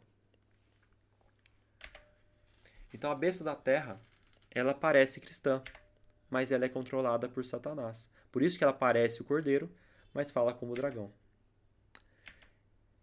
E para entender melhor um pouco sobre isso aqui, a gente vai para o Apocalipse 17. A gente chegou a comentar por alto algum outro dia sobre a grande meretriz e as filhas da meretriz. Eu não vou trazer grandes detalhes, mas a gente vai passar rapidamente sobre os versos 1 a 5. Então, veio um dos 7 anjos que tem as 7 taças e falou comigo, dizendo: Vem, mostrar-te-ei o julgamento da grande meretriz, que se acha assentada sobre muitas águas. Então, João, ele encontra com o anjo, ele estava aprisionado na ilha de Patmos por volta do ano 90. Esse anjo fala para ele: eu vou te mostrar o julgamento da grande meretriz. Quem que é a grande meretriz? A grande meretriz é a mulher, ou seja, a igreja, que traiu o noivo. Ela deveria estar esperando por Cristo, pregando a palavra de Cristo, mas essa mulher, essa igreja, ela se prostituiu. Se prostituiu com doutrinas que vêm de Satanás em vez de vir de Deus. Doutrinas humanas em vez de seguir doutrina de Deus. Muitas águas é porque essa mulher domina sobre muitos povos. E a gente já viu quem é a grande meretriz. A grande meretriz é o chifre pequeno de Daniel 7, de Daniel 8. A grande meretriz é a besta do mar de Apocalipse 13, é o papado. O vinho da prostituição é o quê? O vinho, na verdade, deveria ser o mosto. O mosto é o suco, o puro suco da uva, sem fermento. Ou seja, o sacrifício de Deus, de Jesus, a grande verdade bíblica que conduz as pessoas da morte para a vida. Mas esse vinho é o mosto, o suco da uva misturado com fermento, e o fermento é um símbolo do pecado. Isso aparece em Joel 1,5. É bem explicado lá, a gente ainda vai estudar Joel. E esse vinho é o vinho com o qual o povo e os reis da terra se prostituíram, se embebedaram. Por quê? Porque tanto a igreja, que deveria estar seguindo a palavra de Deus, está sendo enganada, como a gente viu, por essas falsas manifestações e falsas doutrinas, como também os líderes do mundo seguem essas falsas doutrinas, como tem acontecido frequentemente no nosso mundo. E o Papa Francisco foi um cara que mexeu muito com isso recentemente. Transportou-me o anjo em espírito a um deserto. Olha, um deserto. Um lugar onde tem pouca gente. Então a gente está vendo no Apocalipse 13 a besta do mar, a besta da terra, que está no lugar deserto também. E vi uma mulher montada numa besta escarlate, besta repleta de nomes de blasfêmia, com 7 cabeças e 10 chifres. Em Apocalipse 12, a gente vê uma besta vermelha com 7 cabeças e 10 chifres. E essa besta vermelha com 7 cabeças e 10 chifres é Satanás. aquele que enganou os anjos e fez um terço cair na terra. Escarlate é vermelho. Então a besta escarlate, com 7 cabeças e 10 chifres, é Satanás. Então nós temos uma mulher, que é uma igreja, montada numa besta, que é Satanás. O papado, que é o porta-voz das doutrinas de Satanás, e o próprio Satanás. Como a gente vê em Apocalipse 13, 2, deixa eu ver aqui. É isso, 13, 2. E deu-lhe o dragão o seu poder, o seu trono e grande autoridade. Então quem carrega a mulher, quem leva a mulher, é Satanás. As doutrinas são de Satanás. Achava-se a mulher vestida de púrpura e de escarlata. Olha, as roupas que o papado usa. Adornada de ouro e de pedras preciosas, como o papado também é. Tendo na mão um cálice transbordante de abominações e com as imundícias da sua prostituição. Prostituição por quê? Porque a igreja, que devia estar esperando Jesus, pura, se prostituiu com falsas doutrinas. E aí vem um grande ponto que interessa pra gente agora. Na sua fronte achava-se escrito um nome e um mistério. Babilônia, confusão. A grande, a mãe das meretrizes. Se ela é a grande meretriz e ela tem filhas, as filhas são as filhas da meretriz. E agora vamos parar para pensar? A grande meretriz é o papado, que foi a igreja que se prostituiu e pregou falsas doutrinas, que vem de Satanás, e espalhou essas falsas doutrinas pelo mundo inteiro. Quem que foi que saiu de Satanás e fundou outras igrejas que seguem as mesmas doutrinas? Não são os evangélicos? As igrejas evangélicas não saíram da grande meretriz? E elas não seguem as doutrinas da grande meretriz? Sim, segue. Então, o papado, o chifre pequeno, a besta do mar, eles são a grande meretriz. E as filhas da meretriz são os evangélicos que saíram de lá, se dizem como o cordeiro, mas falam como o dragão, ensinando as mesmas falsas doutrinas que a mãe ensina. E quais são essas falsas doutrinas, né? A gente vai ver já já. Então, pensando na profecia, Babilônia, Medo-Pérsia, Grécia, Roma, divisão em 10 tribos, surge o chifre pequeno, que é a besta do mar. Ele surge e destrói 3. Depois dele, lembra? Vi ainda outra besta, ou seja, depois da primeira besta, que a gente lê em Apocalipse 13 e 11, surgiram os Estados Unidos. Os Estados Unidos surgem, depois da ferida mortal acontece em 1798, e aí acontece a coisa que não aconteceu no nosso tempo ainda, mas vai acontecer a união entre a igreja e o Estado nos Estados Unidos. A união entre os evangélicos e o poder estatal. A união que hoje é proibida. Sim. Essa época da Roma aí, eles perseguiram os asiáticos? É que tinha o Império Romano Ocidental e Oriental. Então, essa parte que a gente foca na profecia é o Império Romano Ocidental. Não fala muito dessa parte, mas teve bastante coisa na Ásia também.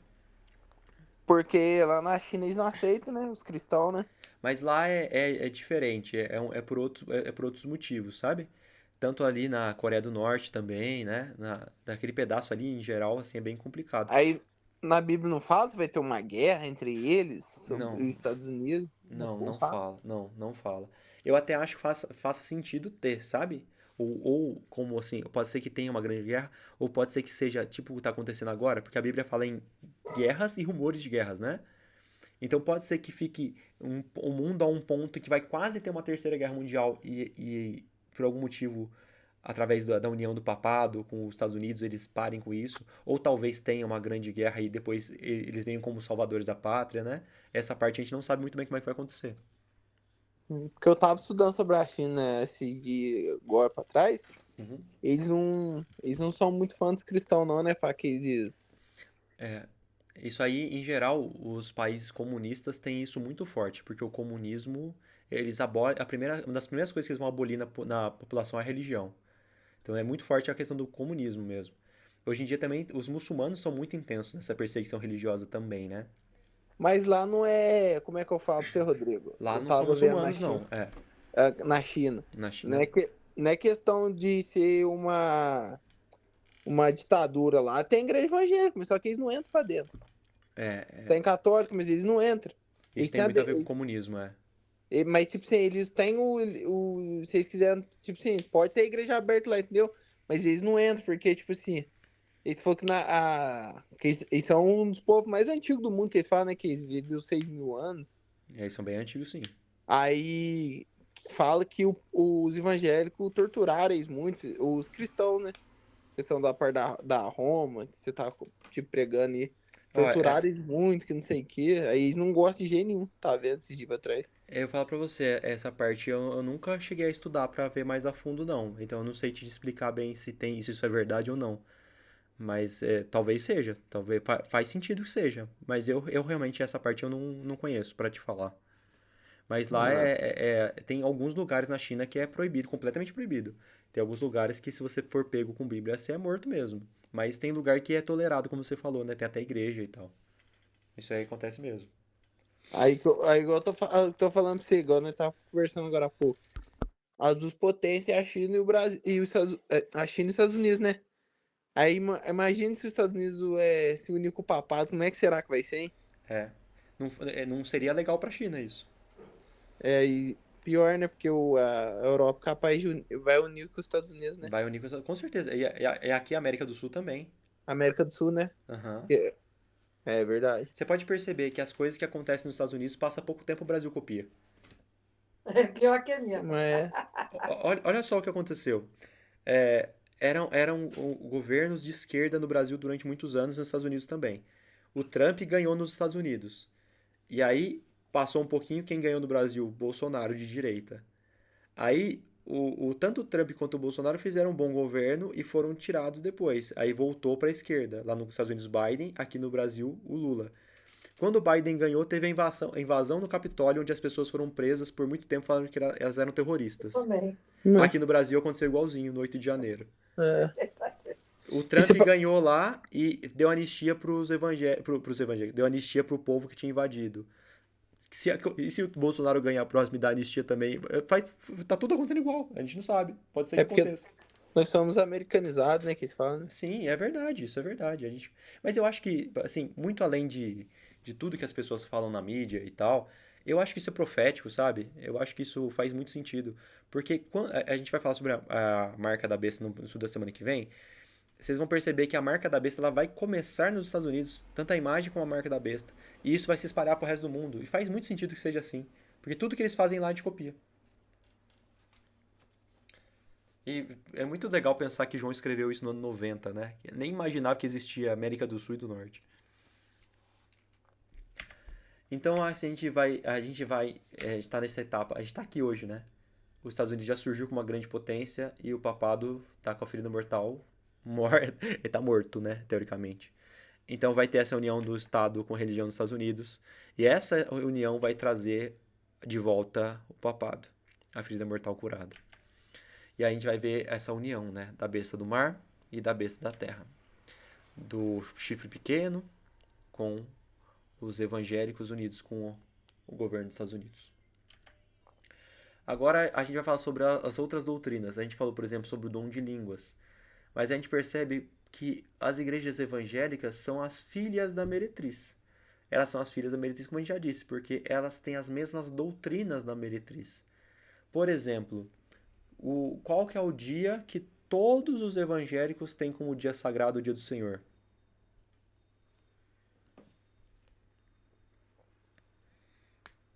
Domingo. Então, olha o que o catecismo fala. Jesus ressuscitou dentre os mortos no primeiro dia da semana. Então, por isso, ele é o dia santo. Para os cristãos, ele se tornou o primeiro de todos os dias, a primeira de todas as festas, o dia do Senhor, o domingo. Reunimos-nos todos no dia do sol, porque é o primeiro dia após o sábado dos judeus. Tem vários outros textos do catecismo, se vocês quiserem, eu posso mandar para vocês depois. Eu coloquei só esse porque eu não queria colocar muita coisa, porque o estudo já ficou grande.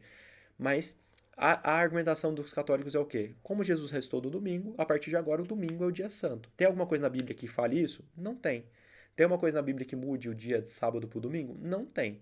Mas nós, como católicos, mudamos porque nós temos autoridade para isso. É o que fala basicamente no catecismo.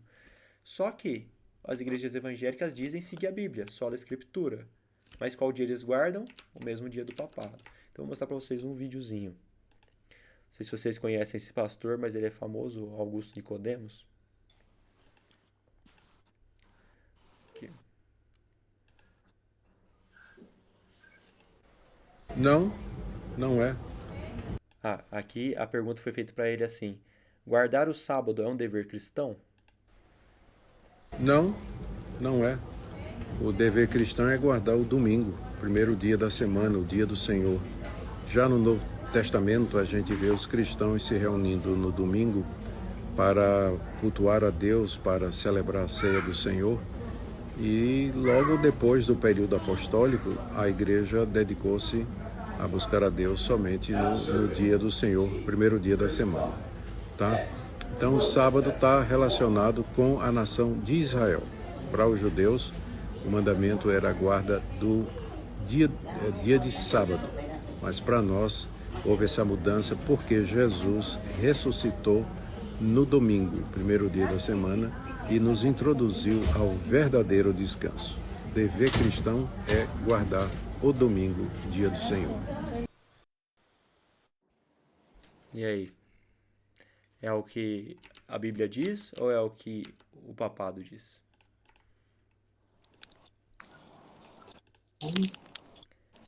Então, olha só. É o que o papado diz, né? Exatamente o mesmo argumento. Esse aqui eu coloquei como exemplo, mas se você for pegar os líderes religiosos aqui do Brasil, os evangélicos, 99% vão falar a mesma coisa, exatamente a mesma coisa.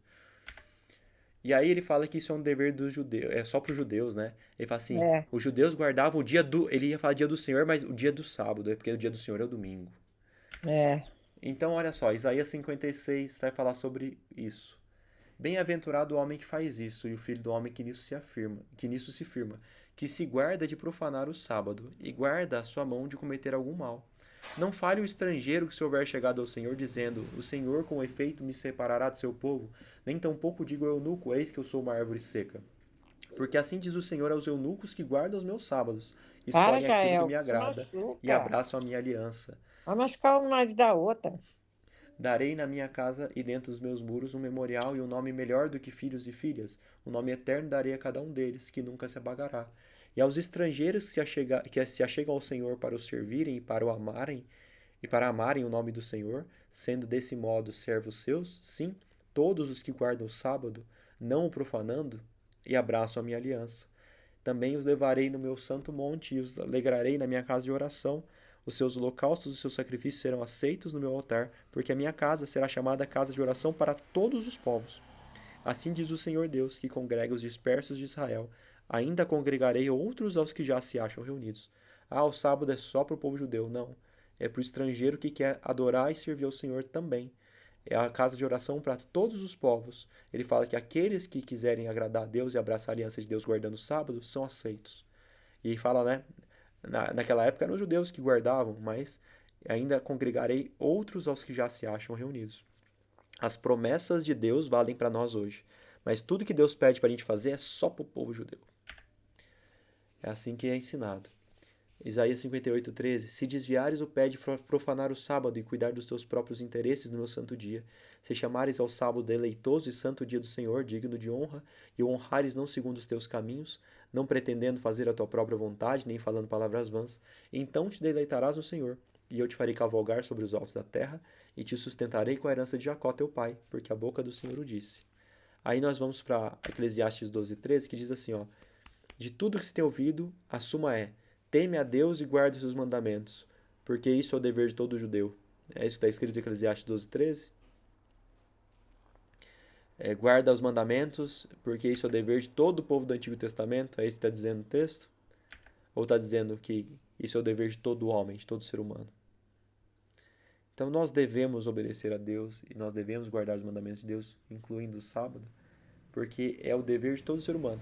Não é para um povo específico, porque Deus não faz acepção de pessoas, ele repete isso infinitamente, tanto no Antigo quanto no Novo Testamento. João, na primeira carta dele, capítulo 2, ora, sabemos que temos conhecido a Jesus por isso, se guardamos os seus mandamentos. Aquele que diz, eu conheço Jesus e não guarda os mandamentos, é mentiroso, e nele não está a verdade. Então eu não posso dizer que eu conheço a Jesus, nem que eu amo a Jesus, nem que eu sigo a Jesus, se eu não tenho a intenção, o desejo, a vontade de guardar os mandamentos. Porque plenamente a gente não consegue guardar, mas a gente tem que ter a disposição de tentar. Aquele, entretanto, que guarda sua palavra, nele verdadeiramente tem sido aperfeiçoado o amor de Deus. Nisso sabemos que estamos nele. Aquele que diz que permanece em Jesus deve andar assim como ele andou. Amados, não vos escrevo mandamento novo, senão o mandamento antigo, o qual desde o princípio tivestes. Opa! No princípio Deus criou o céu e a terra, no princípio era o verbo. Então, os mandamentos existem desde a criação. Esse mandamento é a palavra que ouvistes. Moisés foi o primeiro a escrever a palavra de Deus, a Bíblia, a Torá. Mas o mandamento é muito mais antigo do que ele, porque foi dado no princípio. Ele é passado de forma verbal, de pai para filho. Agora vamos lá para o segundo videozinho sobre isso aí. Olha o que esse cara vai falar. Ele fala tudo certo, mas errado.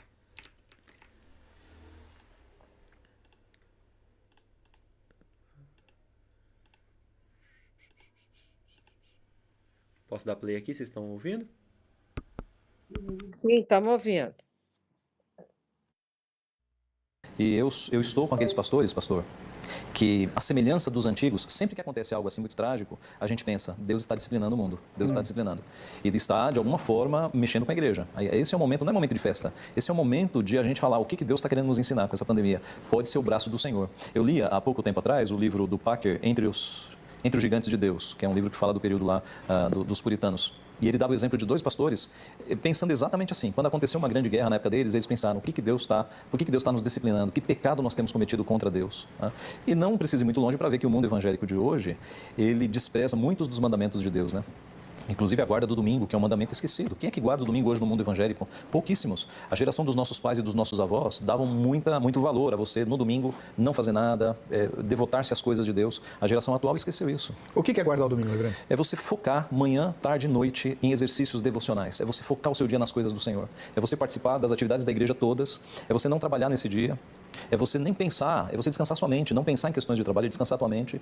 Então, você se devota ao Senhor o dia inteiro, você pratica obras de misericórdia, que é visitar pessoas doentes e questões assim, ajudar pessoas. E é também o descanso, né? Então, devoção, descanso do corpo e obras de misericórdia. Eu creio que a geração evangélica atual tem desconsiderado isso. Conheço alguns crentes que frequentam estádio de futebol. Em pleno domingo. Não deveria. Nós temos 6 dias para fazer as obras seculares, né? Deus, na criação, santificou o 7º dia. Nós sabemos que em Cristo, quando Cristo ressuscita, e Ele é o Senhor do sábado, Ele pode fazer a mudança, a igreja passa a guardar o primeiro dia da semana, né? Então, há coisas que a gente faz em 6 dias, mas esse dia é especial para nós nos concentrarmos nas coisas de Deus. Será que isso não é uma decorrência, reverendo, esse descaso para com o domingo, uma decorrência da falta de observar o primeiro grande mandamento? Com certeza, com certeza, com certeza. Aliás, é interessante, pastor. A geração atual até teme quebrar a segunda tábua, né? Até teme, puxa vida, eu não posso matar uma pessoa, Deus vai me punir, mas não teme quebrar a primeira tábua, não teme. Por quê? Porque teme mais a homens do que a Deus, teme mais a punição humana do que a punição divina. Nós deveríamos ter o mesmo temor de quebrar o dia do Senhor, ou de blasfemar contra o nome do Senhor, do que cometer um assassinato. Por que a gente teme mais a punição civil do que a punição que vem de Deus? Percebe? Isso é grave. E aí a pandemia é um momento.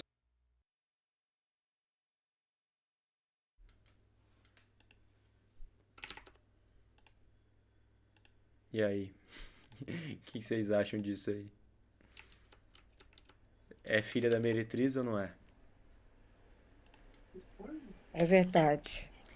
Olha só o que Ezequiel fala lá atrás e se aplica perfeitamente a hoje. Os seus sacerdotes transgridem a minha lei e profanam as minhas coisas santas. Entre o santo e o profano não fazem diferença, nem discernem o imundo do limpo. E dos meus sábados escondem os olhos, e assim sou profanado no meio deles.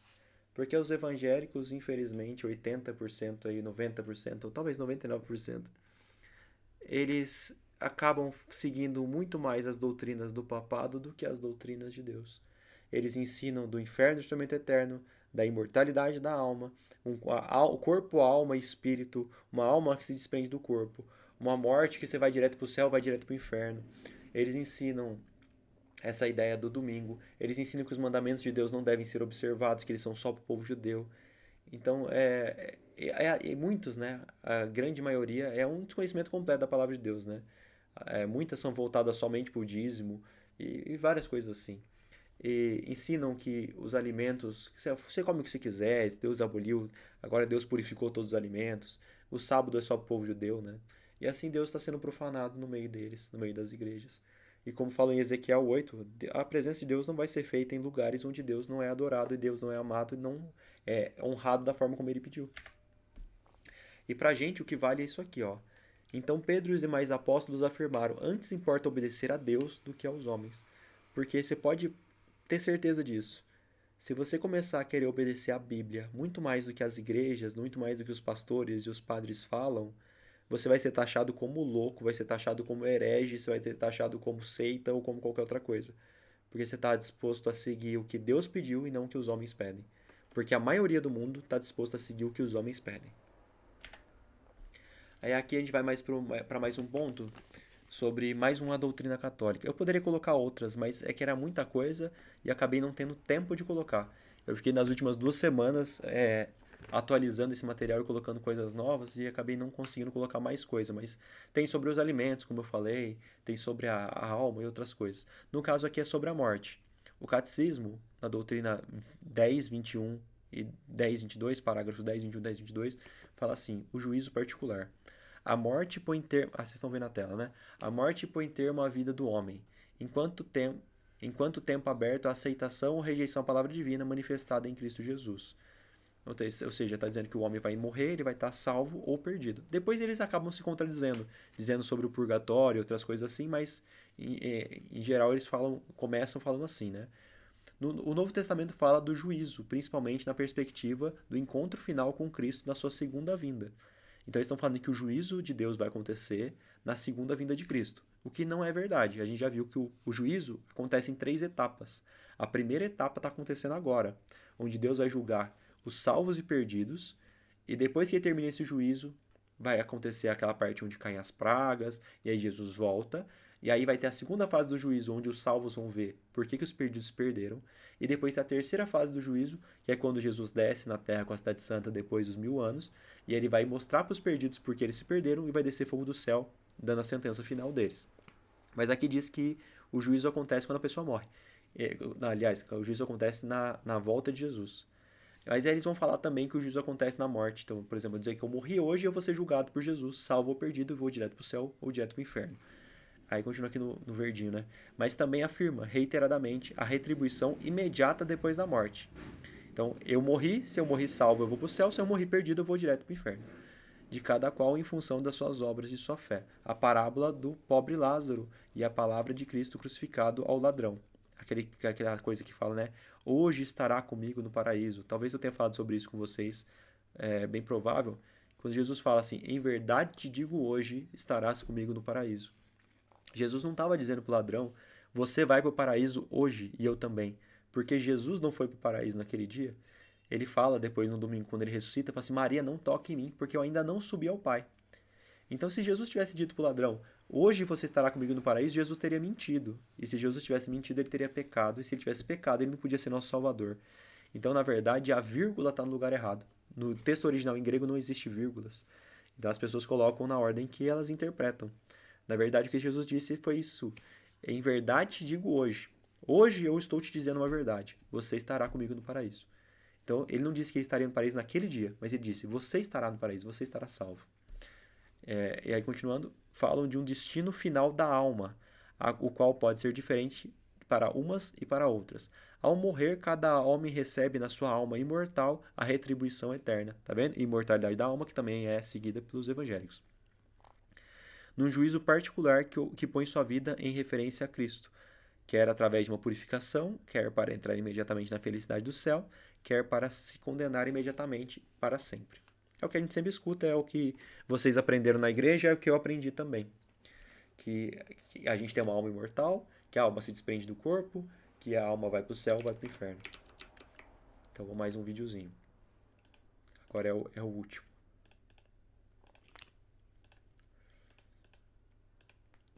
Aqui vamos ver um pastor evangélico falando exatamente isso.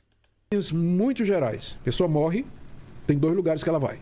Ela morre, o corpo físico dela se decompõe, a alma com o espírito vai para um outro lugar. Céu ou inferno, falando de maneira simples. Céu e inferno. Lá, essas pessoas aguardam o julgamento final na vinda de Cristo. De lá, então, depois do julgamento, elas irão para o lago de fogo e enxofre. Mas não é o purgatório. Não tem. Não existe purgatório. Não. Tá. Ou elas ir para o novo céu e para a nova terra, esse novo paraíso que nós falamos desde o início. Exatamente a mesma coisa que é falado pelo papado.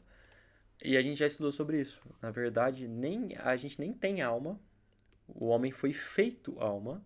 Alma é um sinônimo de pessoa viva, de vida, de ser humano. O homem foi feito do pó da terra e Deus lhe soprou o fôlego de vida. Então, pó da terra mais fôlego de vida, corpo mais o sopro de vida, formam uma alma. Uma alma é uma pessoa, uma vida.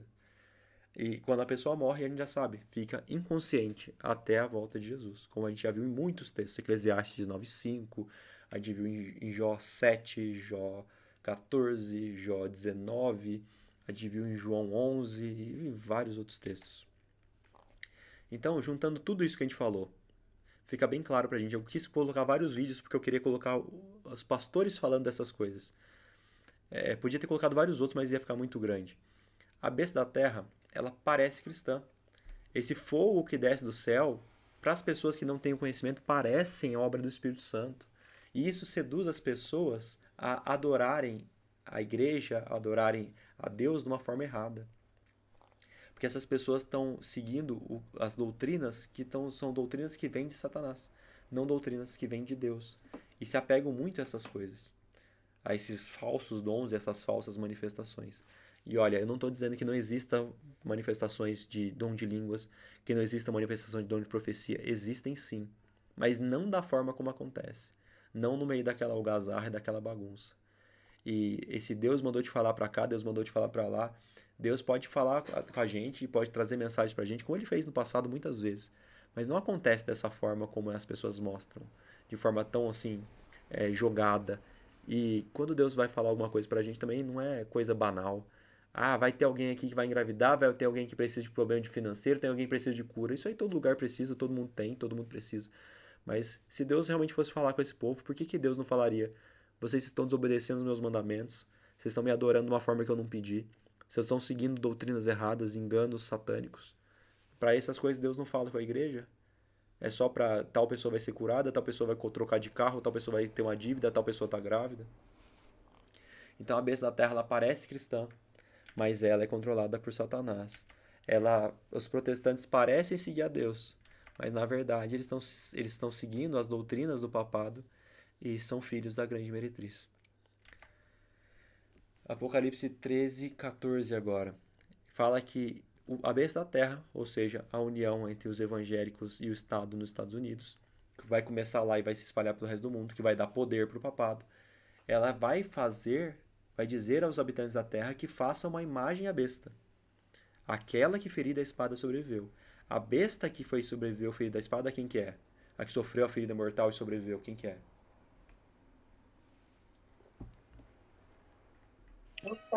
O Papa. Não, cuidado, hein? Não é o Papa, é o papado. Lembrem-se disso, hein? Essa parte é bem importante. Porque lembra, o leão não é Nabucodonosor, o leão é a Babilônia. O urso não é Ciro, o urso é a Pérsia. Porque o Papa, quantos papas já tiveram no mundo? O Francisco acabou de morrer aí. Então a gente tem que lembrar que é o sistema, é o papado. Não é o católico. A besta da terra não é o evangélico, mas são os sistemas que estão, essas igrejas que estão com as doutrinas falsas.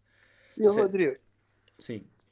Parando pra pensar, assim, tem muito cristão evangélico que se identifica muito com os Estados Unidos, né? Você parou pra pensar? Sim, com certeza. Aí o papado vai entrar lá, será que eles vão começar a acreditar no papado também? Eu acho que o caminho é justamente esse, Israel, porque quando essas coisas começarem a acontecer, e a gente vê lá que os líderes lá dos Estados Unidos já estão se dobrando pro Papa. Esse vídeo que eu falei pra vocês, tem meia hora o vídeo, vocês podem assistir depois mostrando sobre isso. Eles já estão se dobrando ao Papa pouco a pouco. Quando isso começar nas igrejas grandes dos Estados Unidos, as igrejas aqui do Brasil vão imitar. E basta o pastor falar que é assim, que 90% vai junto. Vocês não acham que é assim? É verdade. O pastor não precisa ter base nenhuma, ele precisa dizer. As pessoas simplesmente aceitam. Verdade mesmo, Rodrigo. Verdade, porque você vê essas manifestações de direita e eles muitos levam a bandeira dos Estados Unidos, né? Sim. Então o povo é muito ligado aos Estados Unidos, né? O povo. E faz todo sentido que o momento final, quando vai ter essa união, sejam governos de direita. Faz todo sentido, porque a direita pega a religião, prega a família, prega... Faz todo sentido que seja. E eu não tô defendendo a esquerda não, viu? Porque eu prefiro bem mais a direita do que a esquerda, pra falar a verdade pra vocês, mas... eu sei que no final das contas quem vai fazer é a direita. Então, olha só, a imagem da besta. Essa imagem é uma imagem literal? Eles vão fazer uma imagem, todo mundo vai ter que se curvar para aquela imagem? Não é assim que funciona. Vamos lá. Os protestantes, juntos com o governo dos Estados Unidos, vão dizer ao mundo para adorar a besta. A besta que ferida a espada sobreviveu. A imagem da besta ela tem a ver com adoração e obediência. Ou seja, seremos colocados novamente naquela situação de ou vocês adoram e obedecem o papado, ou vocês adoram e obedecem a Deus. Se vocês adorarem e obedecerem a Deus, vocês vão ser perseguidos como foi lá atrás. Exatamente o que vai acontecer. E isso vai acontecer dentro da Igreja Católica e vai acontecer dentro das igrejas evangélicas. Essa união vai acontecer. Os evangélicos vão se dobrar para o Papa. E essa união vai fazer a ferida mortal ser completamente curada. E quando a ferida mortal for curada, o que acontece? A ferida mortal foi o papado perder poder político e religioso. Ela vai voltar a ter poder político e religioso. E se ela tiver esse poder novamente, ela vai perseguir. Antigamente ela usava os países da Europa para perseguir. Dessa vez ela vai usar os Estados Unidos. Então, assim como os profetas eram os porta-vozes de Deus na Terra, a besta da Terra, a união dos protestantes com os Estados Unidos, vão ser os porta-vozes de Satanás no engano final. Essa é a última besta que aparece. Essa é a finalzeira do mundo. É a reta final. E foi-lhe dado comunicar fôlego à imagem da besta, para que não só a imagem falasse, como ainda fizesse morrer quantos não adorassem a imagem da besta. Então, olha, a imagem vai ter fôlego, a imagem vai falar, e a imagem vai fazer morrer.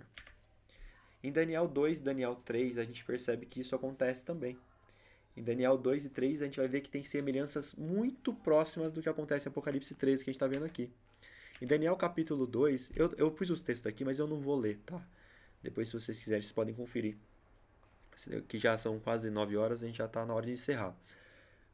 Mas aqui, Nabucodonosor ele tem um sonho, e ele pensa assim, o que vai ser do tempo futuro, o que vai ser dos próximos reinos, até quando o meu reino vai durar. E Deus dá para ele o sonho da estátua, né? E quando ele acorda, ele não se lembra do significado desse sonho. E aí, Deus revela o significado para Daniel, e Daniel vai contar para Nabucodonosor que ele sonhou. Ele fala assim, o senhor sonhou com uma estátua gigantesca, com a cabeça de ouro, peito de prata, quadril de bronze, as pernas de ferro e os pés de ferro e barro.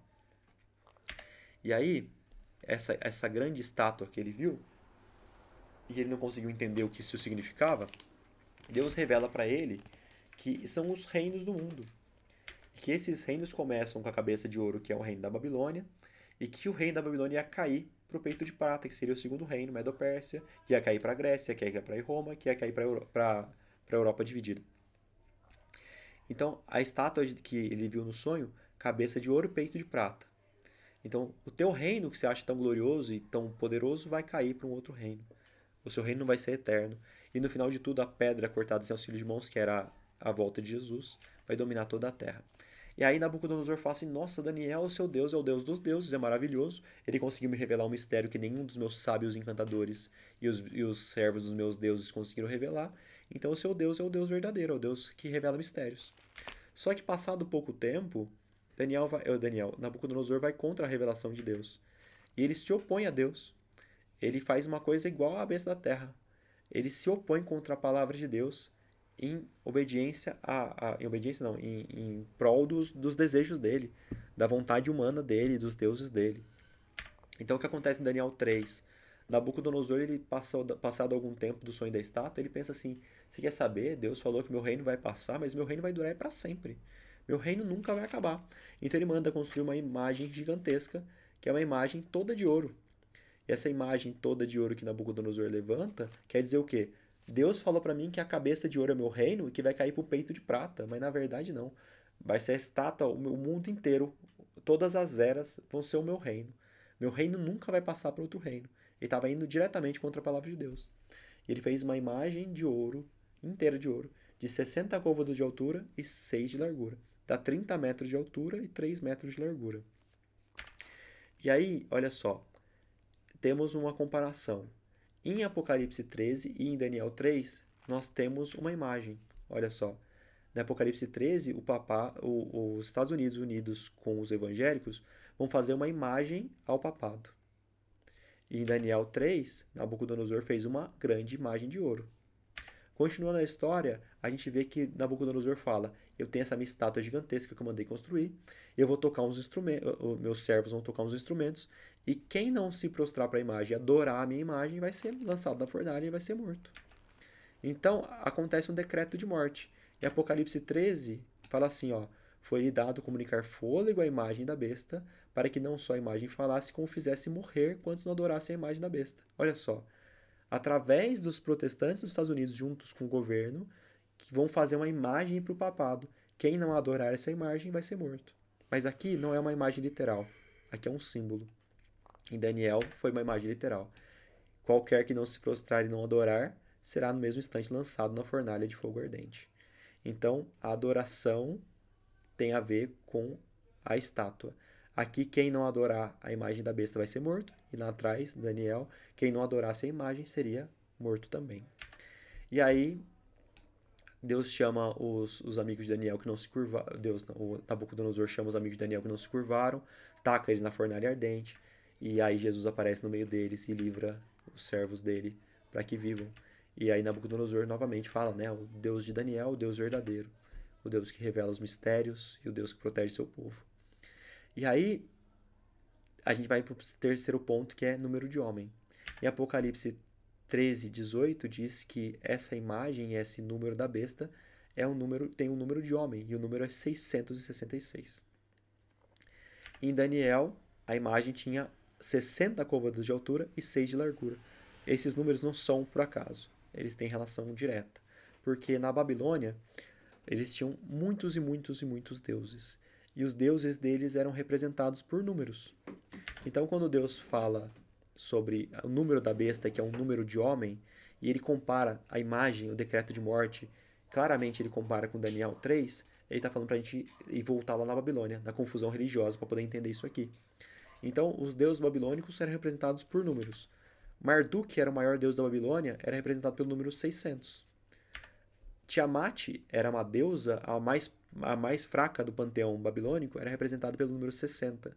E quando eles queriam representar todos os deuses da Babilônia, tipo assim, eu vou orar para Marduk, eu representava ele a partir do número 600, nas minhas orações, e na escrita e símbolos. Se eu queria orar para Tiamat, eu representava o número 60. E quando eu queria orar para todos os deuses ao mesmo tempo, era o número 666, ou 666, que daí vem o número da besta. Então, olha só, quando em Apocalipse 13, 15 fala que a união dos protestantes com os Estados Unidos vai comunicar fôlego à imagem da besta, isso aqui é uma referência à criação do ser humano. O ser humano foi feito do pó da terra e Deus soprou fôlego de vida. Deus deu vida para o ser humano.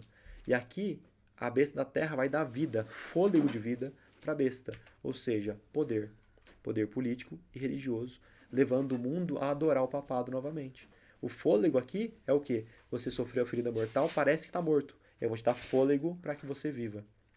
A imagem da besta, na verdade, não é uma imagem que vai ser colocada para o povo se curvar, como foi na história de Nabucodonosor. Isso aqui é um simbolismo, porque essa imagem tem a ver com adoração, com obediência. Se nós vamos ser obedientes à Bíblia, ou nós vamos ser obedientes ao papado e às suas doutrinas. Isso aqui pode ser através da própria obediência ao papado, como pode ser através também eu achei que ia mostrar agora, da própria obediência ao papado, mas pode ser também através das igrejas evangélicas que seguem as doutrinas do papado. Então, os protestantes dos Estados Unidos vão fazer a união que hoje em dia é proibida entre Estado e religião dos Estados Unidos. Com essa união, eles vão fazer a ferida mortal ser curada e o papado vai voltar a dominar. Então, os evangélicos vão se dobrar ao papado. E a imagem vai falar. Olha que interessante. Como que um país fala? Se esse poder da besta da terra são os Estados Unidos, um país fala através das suas leis. Ou seja, como é que a imagem vai falar? através de leis e decretos, a união dos Estados Unidos com os protestantes vão criar leis que são contrárias à lei de Deus.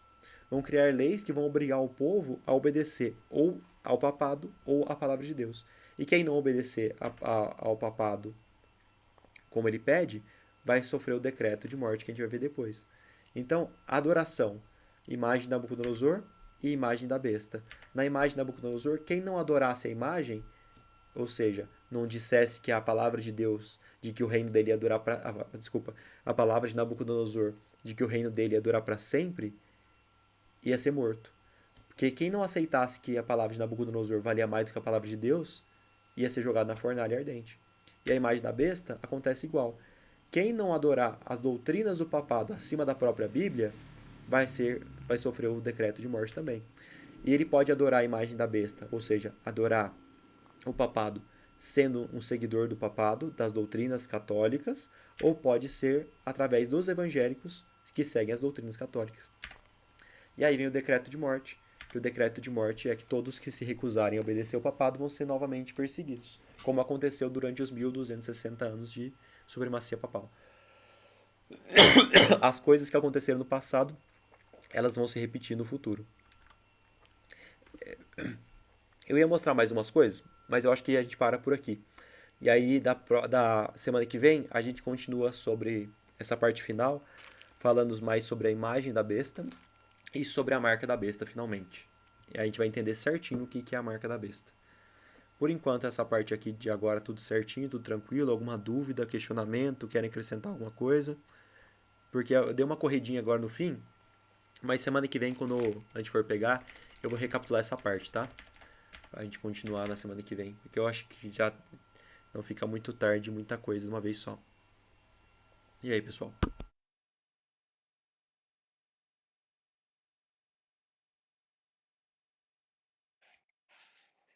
Ok. Oi, Rodrigo. Eu quero agradecer pelo ensino, em nome de Jesus.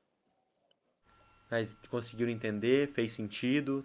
Eu sei que é muita coisa, tem que rever, mas tudo ok? Tudo ok. Entendi tudo. Ah, que bom. Não é muito difícil de entender, né? Mas é que é muita informação. Mas aí ao longo da semana a gente vai assistindo e aí vai assimilando melhor. Aham. Eu vou mandar o material para vocês. Mas se vocês forem acompanhar o material, se você for pegar os slides, por exemplo, para aqui no verso 15, tá? Não vê o que vem depois, porque eu quero que vocês raciocinem antes de eu falar. Entendi. Tá bom? Porque Tá, de repente ver a resposta já não raciocina mais como eu queria que fizesse. Tá bom. Tá? Entendi. Mas se quiserem ler o texto da Bíblia e comparar, vale a pena. Então, gente, vamos fazer a oração para gente finalizar. E aí depois eu mando para vocês o link do videozinho que eu gravei e os slides também. Ficamos ocupados. Certo. Vamos, então oremos. Bendito és tu, Senhor nosso Deus, Criador do céu e da terra, Rei do universo. Nós agradecemos ao Senhor por esse momento de estudo da tua palavra, esse momento de oração. Nós pedimos que o Senhor nos abençoe com o teu conhecimento, com a verdade que vem de ti, para que nós não sejamos enganados por nenhuma doutrina enganosa que vem de Satanás, nenhum sofisma, nenhuma coisa que pareça vir de ti, mas não é. Nós pedimos que tudo que foi falado aqui hoje, aquilo que for verdadeiro e aquilo que veio de ti, seja colocado em terreno fértil nos nossos corações. Que se houver enganos e se houver coisas erradas, o Senhor possa nos revelar, porque nós queremos fazer a tua vontade acima de qualquer outra coisa. Nós aqui não temos orgulho nem a pretensão de pensar que a nossa interpretação é a verdade absoluta e que não existe mais nada além disso. Mas eu creio verdadeiramente que essas coisas que nós estudamos são coerentes com a tua palavra. Eu creio que elas são verdadeiras, mas eu estou disposto e aberto para que o Senhor me mostre tudo aquilo que o Senhor quer de nós e que o Senhor mostre o caminho certo a ser seguido. Nós pedimos que o Senhor nos abençoe, que o Senhor nos guarde, que o Senhor nos guie, que o Senhor seja o nosso professor durante essa semana, que nós vamos estudar mais esse material, revisar esses temas, para que tudo fique fresco na nossa mente, tudo fique claro, para que na semana que vem nós possamos entender melhor a imagem da besta, a marca da besta e as coisas que ainda precisam acontecer antes da tua volta. que eu creio que vai ser muito próxima, e eu creio que as coisas estão acontecendo tudo de acordo com o que foi profetizado. Nós agradecemos ao Senhor, pedimos que o Senhor nos guarde, nos proteja, que nos traga aqui novamente na semana que vem, e que o Senhor perdoe as nossas falhas e os nossos pecados. É o que nós pedimos e agradecemos em nome de Jesus. Amém. Então, pessoal, boa noite, e semana que vem tem mais. Rodrigo, semana que vem.